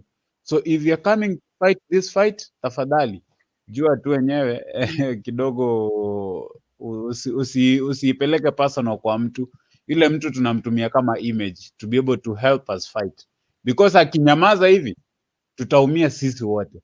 Akinyamaza hivi kuna vitu zitaenda wrong. As much as akona personal ambitions, as much as akona personal interest ya vitu zake, we are using him as an image to be able to help us to get to ni kama Wanaisraeli walitumia Musa, Joshua nini so that they got to where they were going to. So the same way sisi tuko na huyu our Joshua ama our Moses ni Raila Odinga. So that's the person that we are using to be able to cruise over to the other side so that we can be able to do what? We can be able to get ourselves a better place. Number two, something that you said about the mountain now, hii kitu yenye wameleta ya kushikanisha mlima. Wameita Kamwene. What was the name again? Hiyo jina hiyo. Yeah? Hiyo the thing yenye wanajaribu kuleta from my side, I think Maina Njenga is trying to do great, is going big kwa mlima for now as we speak. The person who is going big is Maina Njenga, and whatever he's doing anajaribu as much as unajua pia yeye ni mjanja, anatafuta space yake ya 2027. Kila mtu of course kwa mlima anatafuta space yake ya mlima 2027, but for now natuambiane ukweli, Maina Njenga akona some good percentage kwa mlima. As much as watu wana mlima left, right and center, akona a bigger percentage of young people wenye amejaribu kushika to be able to tell them niaje tushikane tulete mlima pamoja. This is the side that we are going to. But tukiangalia sasa kwa wale watu ambao wako na potential ya kusimama kukuwa deputy presidents, because 2027 bado wao wanang'ang'ana Gachagua hata kwa hiyo image hiyo ashatolewa. Sasa hizi anang'ang'ana yeye ndiye amekuwa Ruto, vile Uhuru alikuwa anafanyia Ruto, hivyo ndio Ruto amefanyia Uhuru kwa hii government yenye washaanza already. From vile mnaangalia tu hivyo ndio kuko. And my thinking is saizi mlima iko na kijana anaitwa either huyu the best performing MP saizi ndio mwenye mtu mlima inaweza simamisha kama vice president saizi, because yeye akona ile knowledge. Unajua tusiangalie pia umaarufu sana, tuangalie pia kiakili. Ni nani akona akili ya kufanya vitu zikuwe sawa, because as much as watu wa second in command wanakonga watu wa kupiga kelele most of the time, saizi hatuna mtu mwenye tunaweza sema pale ni learned wa kuwa vice president. But as for now, Maina Njenga ako mbele yeye ndio anakaa kureplace Unye. But if tukisema kimasomo na nini, kuna ile kijana wa huko Murang'a ambaye sitaki kutaja jina yake, nikiitajanga inanikwaza sana ndiye anakaa kutake over. But thank you so much. Leo kwako. Thank you so much. It is not hard just saying Ndindi Nyoro, ama useme ule jamaa wa Kenya Power ule ametuongezea bei ya stima, anatuchargingi tokens jinsi anataka. Sasa huyo ndio Ndindi Nyoro. Sitaki kuumiza Kenyari. Sitaki kuumiza Kenyari roho manzi ana picha kiongozi wako Kenyari atamaliza. Niongee ama mnanificha? Niongee. Ladies first. Okay, ongea basi. Haya. Wacha nisalimie ndugu yangu Daniel. Sorry. Nimesalimika. Haya, asante. Nimependa minio yako. Ndugu yangu Devi amenichapa hata nio na hasira. Pole Devi, ndugu yangu, tafadhali. Asante. Na wachuka wewe nikifika Kisumu mpaka tuchapane kabla tujasalimiana. Mimi nimekuzoea. Umenizoea? Mimi nimekuzoea. Tumetoka mbali. Sasa hizi ni many years bro. Haya. Sawa. My sister amenyamaza huko. Ruth Nyabuto hata encourage Devi encourage Devi ako sawa. Mumpe time na unako sharp. Hiyo buongo inakula kitabu hiyo. Sawa. Na Jex pia sinyamaze hapo, sijui ameishikwa na kisonono ama nini. Amenyamaza. Ana mark atakupea mahesabu baadaye hapa yabela tuko zero. Na Ruth pia sinyamaze hivyo. Haya, wacha nitoe point yangu. Nyabuto, si Nyabuto, Nyagaka Onsare. Si ati tunasema ati Raila ni sijui. The reason why we personalize Raila the person. Ndio nilianza na nikikwambia mimi 1992 nilikuwa kijana mdogo. Tuliingia IPK huko Mombasa. Ukijua pale inaitwa Chuda 4. Hiyo basi unasikia wanajenga vitu. Tulikuwa tunasimama hapo huyu Joho alikuwa anasoma Hamisi. Kama si Hamisi ni Serani. But anyway, take you back. Raila was the candidate that represented change. Unaelewa? Sasa 2017 vile Uhuru akajaribu kufanya hiyo kitu, tukakataa, tukasema nini? Go look at the videos. Tulisema hata kama ni kifo mpaka baba achukue hiyo kipao. He has to take that oath. Kama ni kukufa ni kukufa. Na Joho alitoa Malindi bus, Coast bus na kila kitu. Iende Uhuru Park. Kama ni kifo ni kifo. That's how he meant something to us. Tukaenda akachukua kipao. Okay? Na tulisimama hapo tukasema kama ni kifo ni kifo. Uhuru atume hiyo Mungiki, Maina Njenga atume hiyo Karastorach. Jaluo kiamua ameamua. Usiniambie kitu hapa. Ochuka ni fake Luo. Ni Mluya. Haezi kupigana na kitu. Ndio na maana amekaa kwa nyumba amekula iko. Sasa tukamwamini.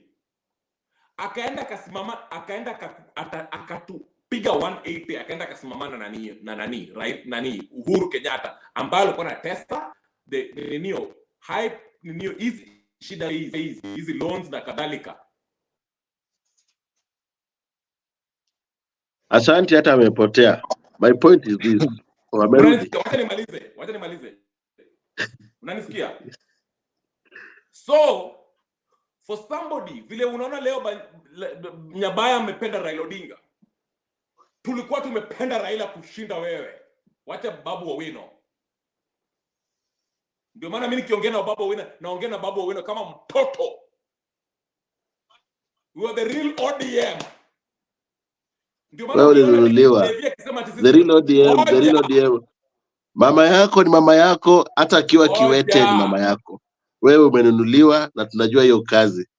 Na tunajua wewe unatumiwa upkeep huko majuu. We know. And usifanye niseme nana na kutumia upkeep. Number one, let me tell you the truth. Raila Amolo Odinga ukimwangalia wewe unasema kifo na kifo. In politics, I want to teach you something, Kenyari. In politics, hakuna adui. In politics, tutakosana leo na tutapendana kesho. The reason why tunazapigana leo na mimi na wewe na tupendane, it is because Kenya iko na 55 million people. Na nikishika hiyo mrengo yangu venye nashika kukuwa na hasira, Kenya haiwezi endelea mbele. Hatutakuwa na wawekezaji. Hatutakuwa na wawekezaji na watu wengine. In Kenya, politics ni kama bibi na bwana wanapigana kwa nyumba. Tutapigana leo, tutaelewana kesho.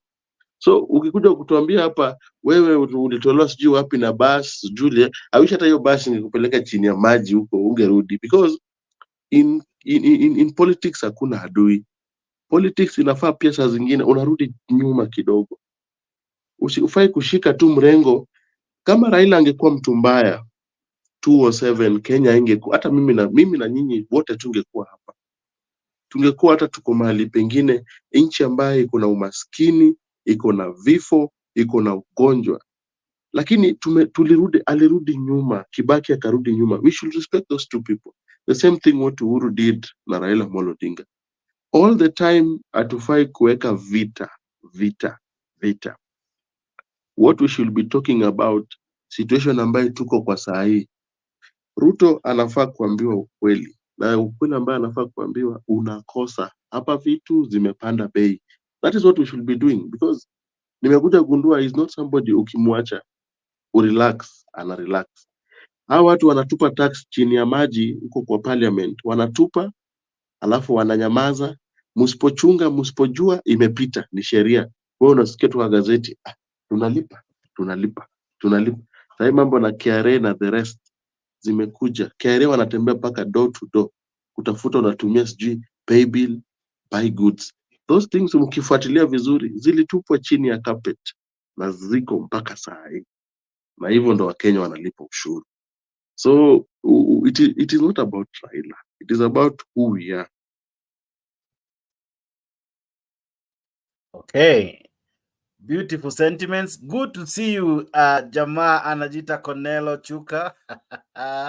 Asanteni tu sana. Naona leo Ruth amejimwaya na wengi ambao pia amejimwaya. Leo nilikuwa nimepause nimewasikiza, nimeona you can do a good job mkisikizwa tu Now let's continue with the conversation. We are discussing the issues of lies that have informed our our Kenya Kwanza government.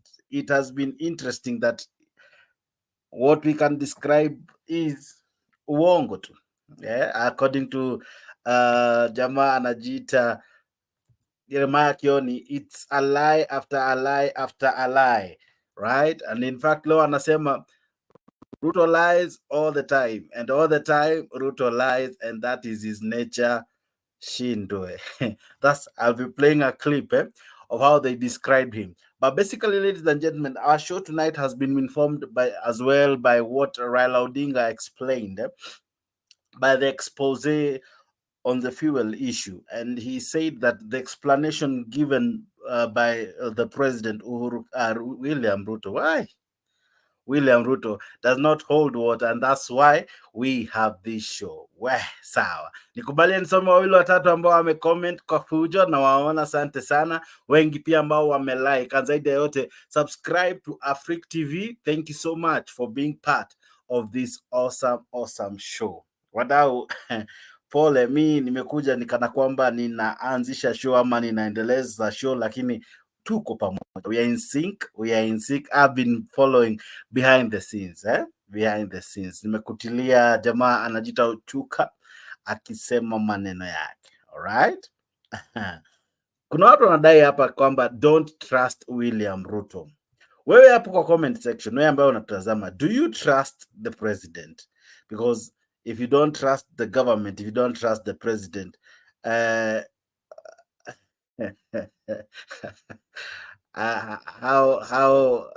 how do we go on from here? Because this government seriously has made us really question so many things. The president has left the country kusaidia watu wapate job majuu. Sasa at least that's the excuse that is now selling, that whenever he goes out anaenda kutusakia job. I hope soon tutaona Wakenya wakiabiri mandege na wakienda kupata makazi Germany, wakienda kupata makazi Uchina, wakienda kupata kazi France na kwingine kwingi, right? Tunawaombea mazuri watakaofanikiwa. I hope it happens, but anyway tumedanganywa sana. And this is Jeremiah Kioni. This is what Jeremiah Kioni had to say. That's why the show today has been purely discussing. He's one of us in the Mount Kenya region.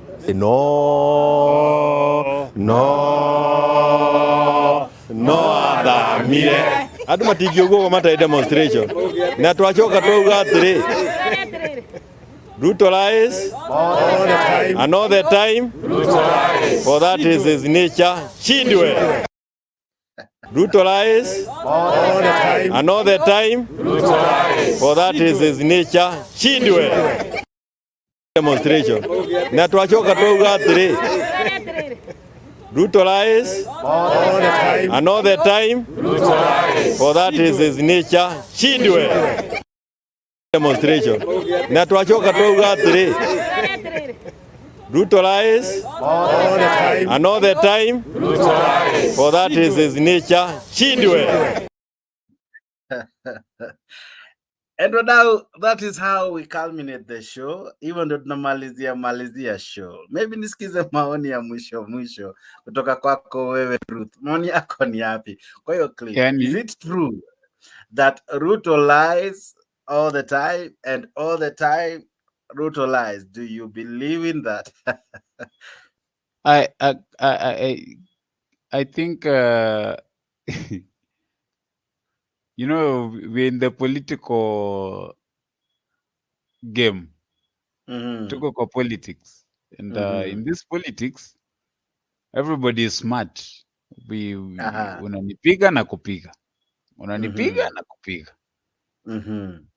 You know, when you look at the promises that Ruto made when we were doing the campaigns in 2022, this guy overpromised. And I think where he went wrong was he was overpromising. He didn't know what he was going to do. He didn't know what was at hand. Ni kama uambie mrembo Buda, manze mrembo ni aje, manze mimi nakudai. Nakudai. Tukisha kwa a thing hivi ukinikubalia manze mimi nakupeleka Maldives. Sasa hiyo hauna hata pesa ya chakula hauna. You know? Sasa hiyo hata pesa ya chakula hauna. Uko nil. So what this guy did was he overpromised, akapatiana heaven on earth kwa Kenya, and people were saying now tulikuwa yani kuna kitu iligadhabisha wa Kenya ya hali ya juu, ilikuwa ni ile ya kusema nikiwekelea nini Biblia chini. That thing has eaten Kenyans. Hata juzi nimeona videos from Rift Valley zikianza kuemerge. Yani watu wanacheka wanasema, ai, huyu jamaa alisema akiwekelea Biblia chini hivi tuna unga inashuka. Yani hakuna hata kitu moja ametenda. Hakuna. Na alikuwa ni mtu wa bodaboda. Alikuwa ni mtu wa bodaboda. Watu wao wanasema hakuna hata. Sasa wao instead waseme hata at least mimi by the to be honest, kuna sekta mbili najaribu ninaweza congratulate for now, but pia wanakula pesa sana. Ni the health sector. Ile madam anafanya kazi perfect sana. A very nice job huyu madam wa health. Then kuna Ababu na Mwamba. And of course this guy was by the way mentioning Ababu na Mwamba, Harambee Stars wamefanya ile kitu. I hope you watch that on Africa TV. Tume broadcast it live. So kimbia hapo Afrika kama hujaona hiyo game, imeisha tu takriban muda mchache uliopita na Harambee Stars wamefunga mabao. For the first time, I'm happy to say we have scored over 5 goals. Where only in Kenya that Harambee Stars wakifunga mabao mengi na kwa kesho itakuwa holiday. Yes, go ahead, sorry. So Ababu na Mwamba, I can congratulate him, and then of course Kindiki amejaribu pia. But now the thing is, the promises that you see Kenyans don't forget, and things that you was promising, he was using. Alitutumia sisi watu wenye tulikuwa tunampigia campaign kwa internet tulikuwa tunampigia campaign na tujui tunampigia campaign juu tulikuwa tunatafuta pesa ya YouTube na Facebook. Alitutumia sana, alikuwa anatutumia videos na post tunafanya nini, and at the end of the day now people watu wanaumia saizi wakijiuliza sasa where are we going to start from, what are we going to do, who are we going to talk to, because huyu jamaa vitu zake saizi hizo video ndio zinamuhand sasa. Ikifika muda fulani mafuta tutakuwa tumepunguza, mafuta imefika inaelekea 300. Ikifika muda fulani wa Kenya sisi hatuta tax wa Kenya. Haya, tax ndio hiyo inaongezwa kila siku. By January he said that kuna mambo ya tax atafanya nini? Ataongeza. Saizi tax kila siku kuna kitu kataongezwa tax. Hata before uende mbali alisimama juu ya gari akasema watu wangwana wananipiga bana na washughulikie mambo ya mafuta. Hapa jirani kwetu hapa Uganda bei ya mafuta iko chini, bana na washughulikie bei ya mafuta, wananipiga mimi. Na ako juu ya gari King amekuja akiwa juu ya gari, zile vitu ambayo Uhuru alikuwa anaunda akiwa kwa ofisi ndiye anaonyesha King ni kama yeye ndiye ameunda.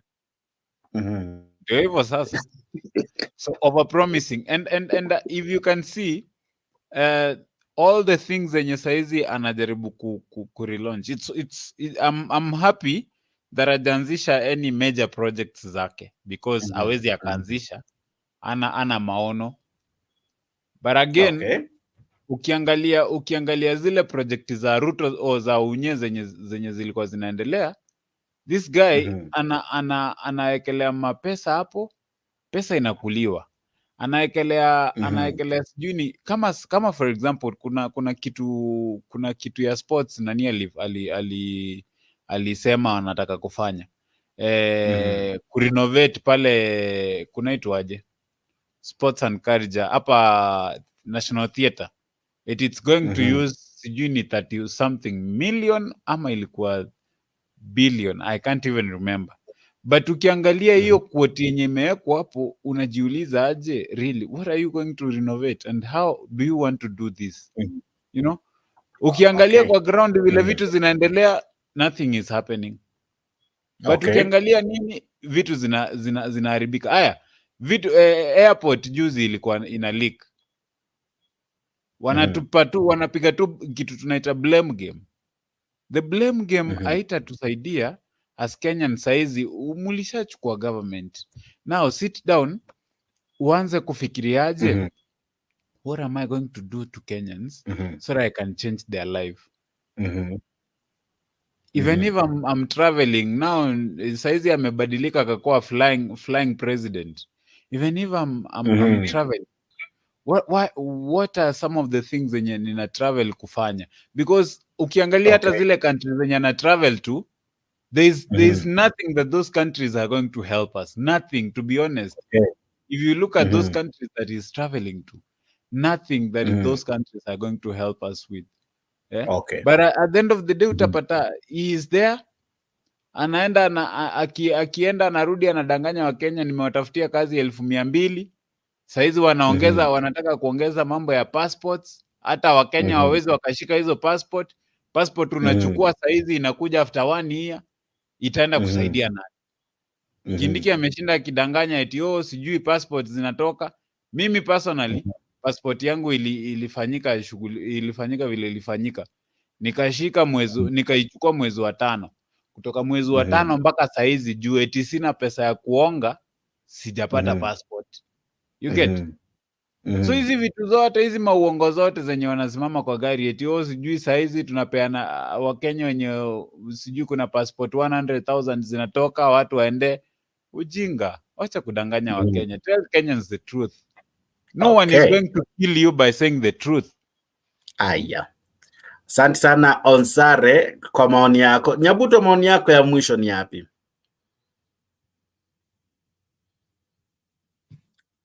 Asha sauti yako, asha sauti ya sijui kama nitaweza. Endelea sasa. Sasa mimi nasema tu hivi. Huyo Ruto enyewe anashikilia vile huyo mwenzangu anaongelea, huyu mwenye anaitwa Daniel. Huyo Ruto huyo Daniel vile anaongelea eti Ruto anashikilia vitu vyenye Uhuru alikuwa anafanya, ni ukweli. Na kenye Uhuru hakukuwa anafanya achiongelesheni nayo. Kama sasa ile reli ya Kimwarere vile sasa Uhuru vile hakuimaliza ama hakuifanyia tu marekebisho vile alianzisha akawachilia tu hapo hivyo, na hizo pesa ni kama Ruto alikula za Kimwarere Dam. Na hata aonyeshani, hata sijawahi sikia akiongelea na mambo na Kimwarere Dam hadi sahizi. Sijasikia hata hiyo damu ni kama ilianguka na ikapotea tu hivi, hakuna mambo na kuongelea hiyo maneno. Na ni kwa nini? Anataka kuchiekelea vitu vyenye vimefanyika ili angalau wapate pesa. Sasa kama sisi huku anachipeleka huku anachiletaleta tu huku nchi za nje kushikilia eti anatafutia tu watu kazi lakini na hiyo kazi yenyewe hakuna yeye ndiye anapata tu pesa kutoka kwa watu wa Kenya wenye tunaishi tu hapa, tunafanya kazi ngumu, lakini pia yeye ako tu kwa upekee. Pesa zote zinaingia kwa yeye, alafu kisha baadaye anatutax. Kwa nini mtu anatoka huku akifika airport pia anataksiwa? Hata simu yenye ako naye anataksiwa pale na ameshataksiwa huku. Sasa hiyo inamaanisha Kenya sasa ni kama iko na njaa kabisa. Ameongeza njaa, imekaa tu hivi. Yeye ndio sasa ameweka Kenya vibaya. Kwa sababu tafutia wa Kenya, yeye anajitafutia yeye mwenyewe. Pia yani anatumia tu mambo ya uongo tu ndio mwingi kwa akili yake. Sasa akiona mwenye anamuongeleshia eti sijui unafanya nini, sijui unafanya hii, mbona hujafanya hii, anasikia na hasira. Wanashikwa tu na hasira na putua. Sasa sijui anataka Wakenya wanyamaze wasiongee. Nasikia huko Charity Martha Karua wakiongelea tu juu ya Ruto huyu. Ni kama sasa walikuwa wameshamkataa tangu mwanzoni wakati ya kura. Wakaama kutoka Kenya kwisha wakaingia ODM. Kwa nini waliona huko? Ni nini waliona kwa huko Kenya kwisha ndio wakakujia ODM? Si waliona ni kama wanaenda tu sasa kuisha kabisa, hakuna kitu hapo. Huyo mtu ni mjinga kabisa, hata ni mtoto, anachana na utoto kabisa. Sasa yeye anapeleka Kenya na utoto yake. Hata aoni Kenya anafanya kweli, hata tujivunie sasa tuseme sijui nini na imeshatendeka. Sasa mwenye ako kwa uongozi ni huyo tu, labda tumwangalie wakati ingine. Labda tuangalie wakati ingine ni nani tunaweza chukua kwa uongozi. Ni hivyo tu, wacha turidike sasa hivi, lakini wawache na uchochezi, wawache uchochezi kabisa, kuchochea Raila, kuchochea watu. Hata Raila huyo mwenye anachochelewa, hata angalau ni mzuri, hata angechukua tu ushukani, angechukua anatusaidia hata sisi watu wenye tuko sauti hapa, angetusaidia angalau.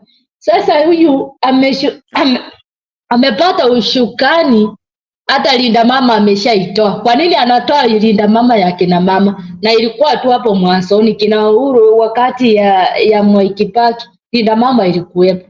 Saa hii mwanamke akienda OC sasa ni lazima alipe pesa, atoe pesa ndio atoka hapo ndani delivery. Sasa hiyo si ni uchinga? Kama ingekuwa ni Raila angetoa. Lazima asikie Raila vile anamwambia, hata kama si handshake. Hata Raila hataki handshake, anataka kututetea sisi. Asante kwako. Asante sana Ruth, maoni yako. Asante sana. Aya, Kenya Rebel, tumalizie show leo. Raila ni mganga. Atoroka Kenya. Raila. Tirikije Muongo Raila mwenyewe. Sawa. Raila alikuambia ngoja nimalize sentence yangu. Amekukoni nini wewe? Unaongea ati amekukoni. Unanikata James. Tunataka tukuone sura yako. Sura iko, wacha nimalize na Raila Odinga Tirikije mwenyewe.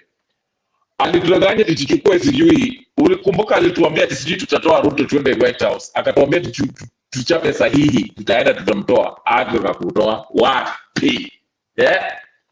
Akaenda akakutana na amesha sign nini na Ruto.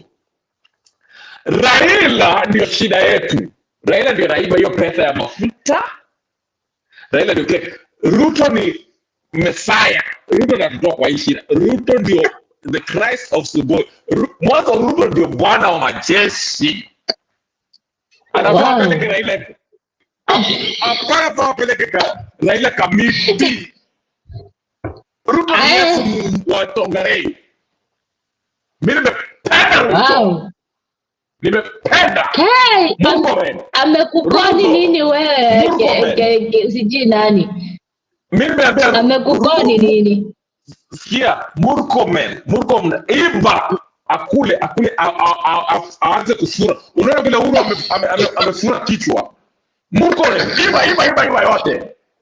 Tumul yote. Kula hiyo pesa. Na nataka wakule yote. Oscar Sudi kula ndio unaone kama nani huyo Matiang'i. Kula unone. Kwa sababu Raila alitudanganya. Inafaa tukuone kwa kamera wewe mwenye unaongea. Inafaa tukuone kwa kamera. Ruto lies all the time. For that is his nature. Chindwe. Hiyo ni Kioni amerogwa. Demonstration. Na tuachoka kwa Ruto lies all the time. For that is his nature. Chindwe. Hiyo ni demonstration. Haya, wacha nikalale. Kioni amerogwa kichwa hata hawezi kufikiria. Nyagaka, I give you the final say now. How are you, my brother? Good to see you. I'm okay, Jakes. Always good to hear from you. Always good to hear from people like Ochuka.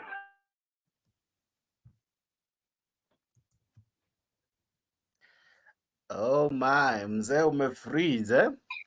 Ochuka amerogwa. Ochuka amerogwa, akajaribu kukufa.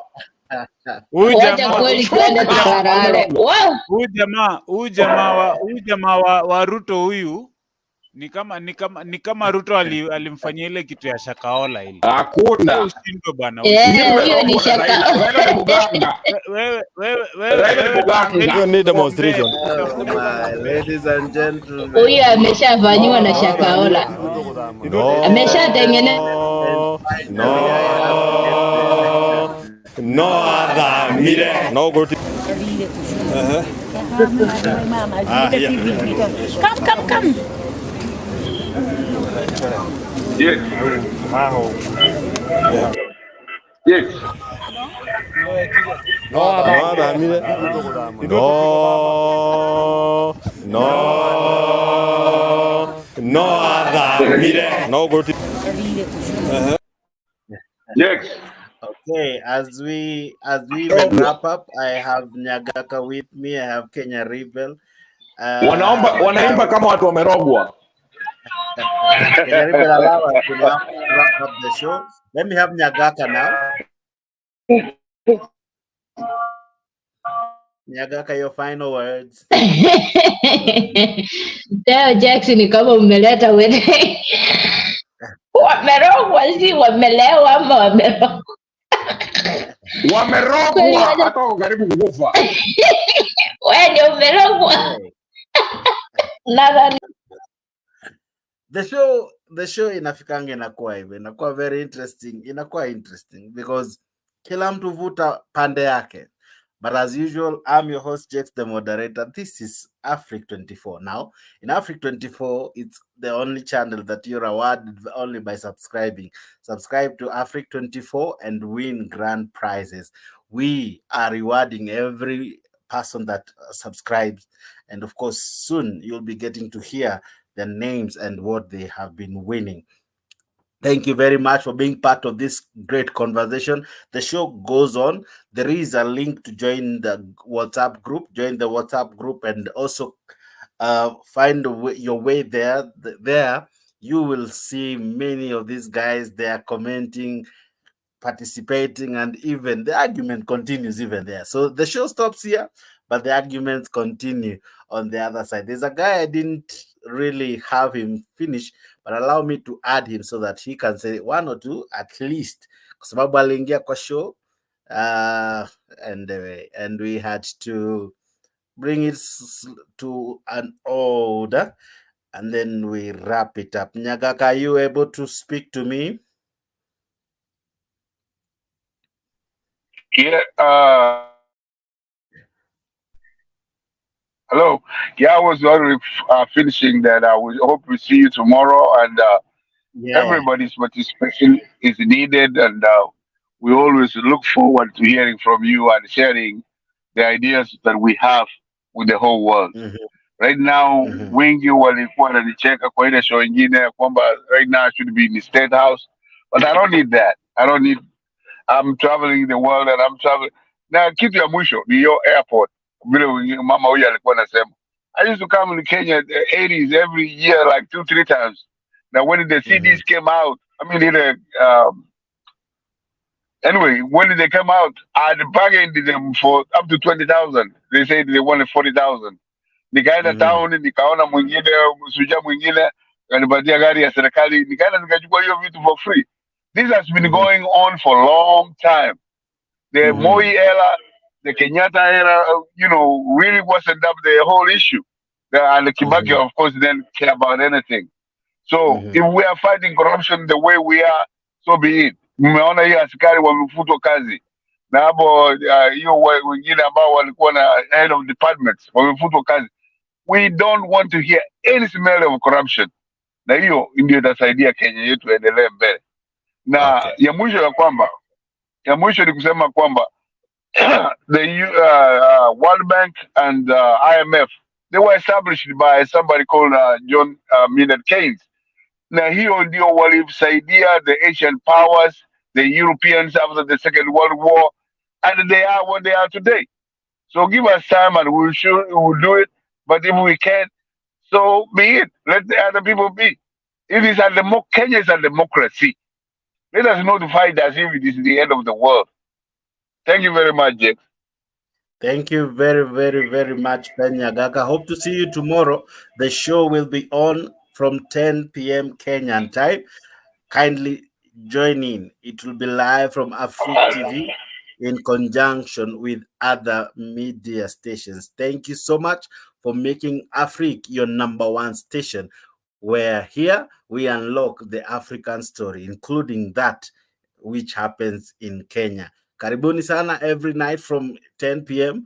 Here we allow you to come in. As you have noticed, we allow watu wa UDA, we allow watu wa Azimio, we allow watu wenye maoni ambayo hayakubaliani na wengine. It's not a must we agree with you, but we shall listen to you.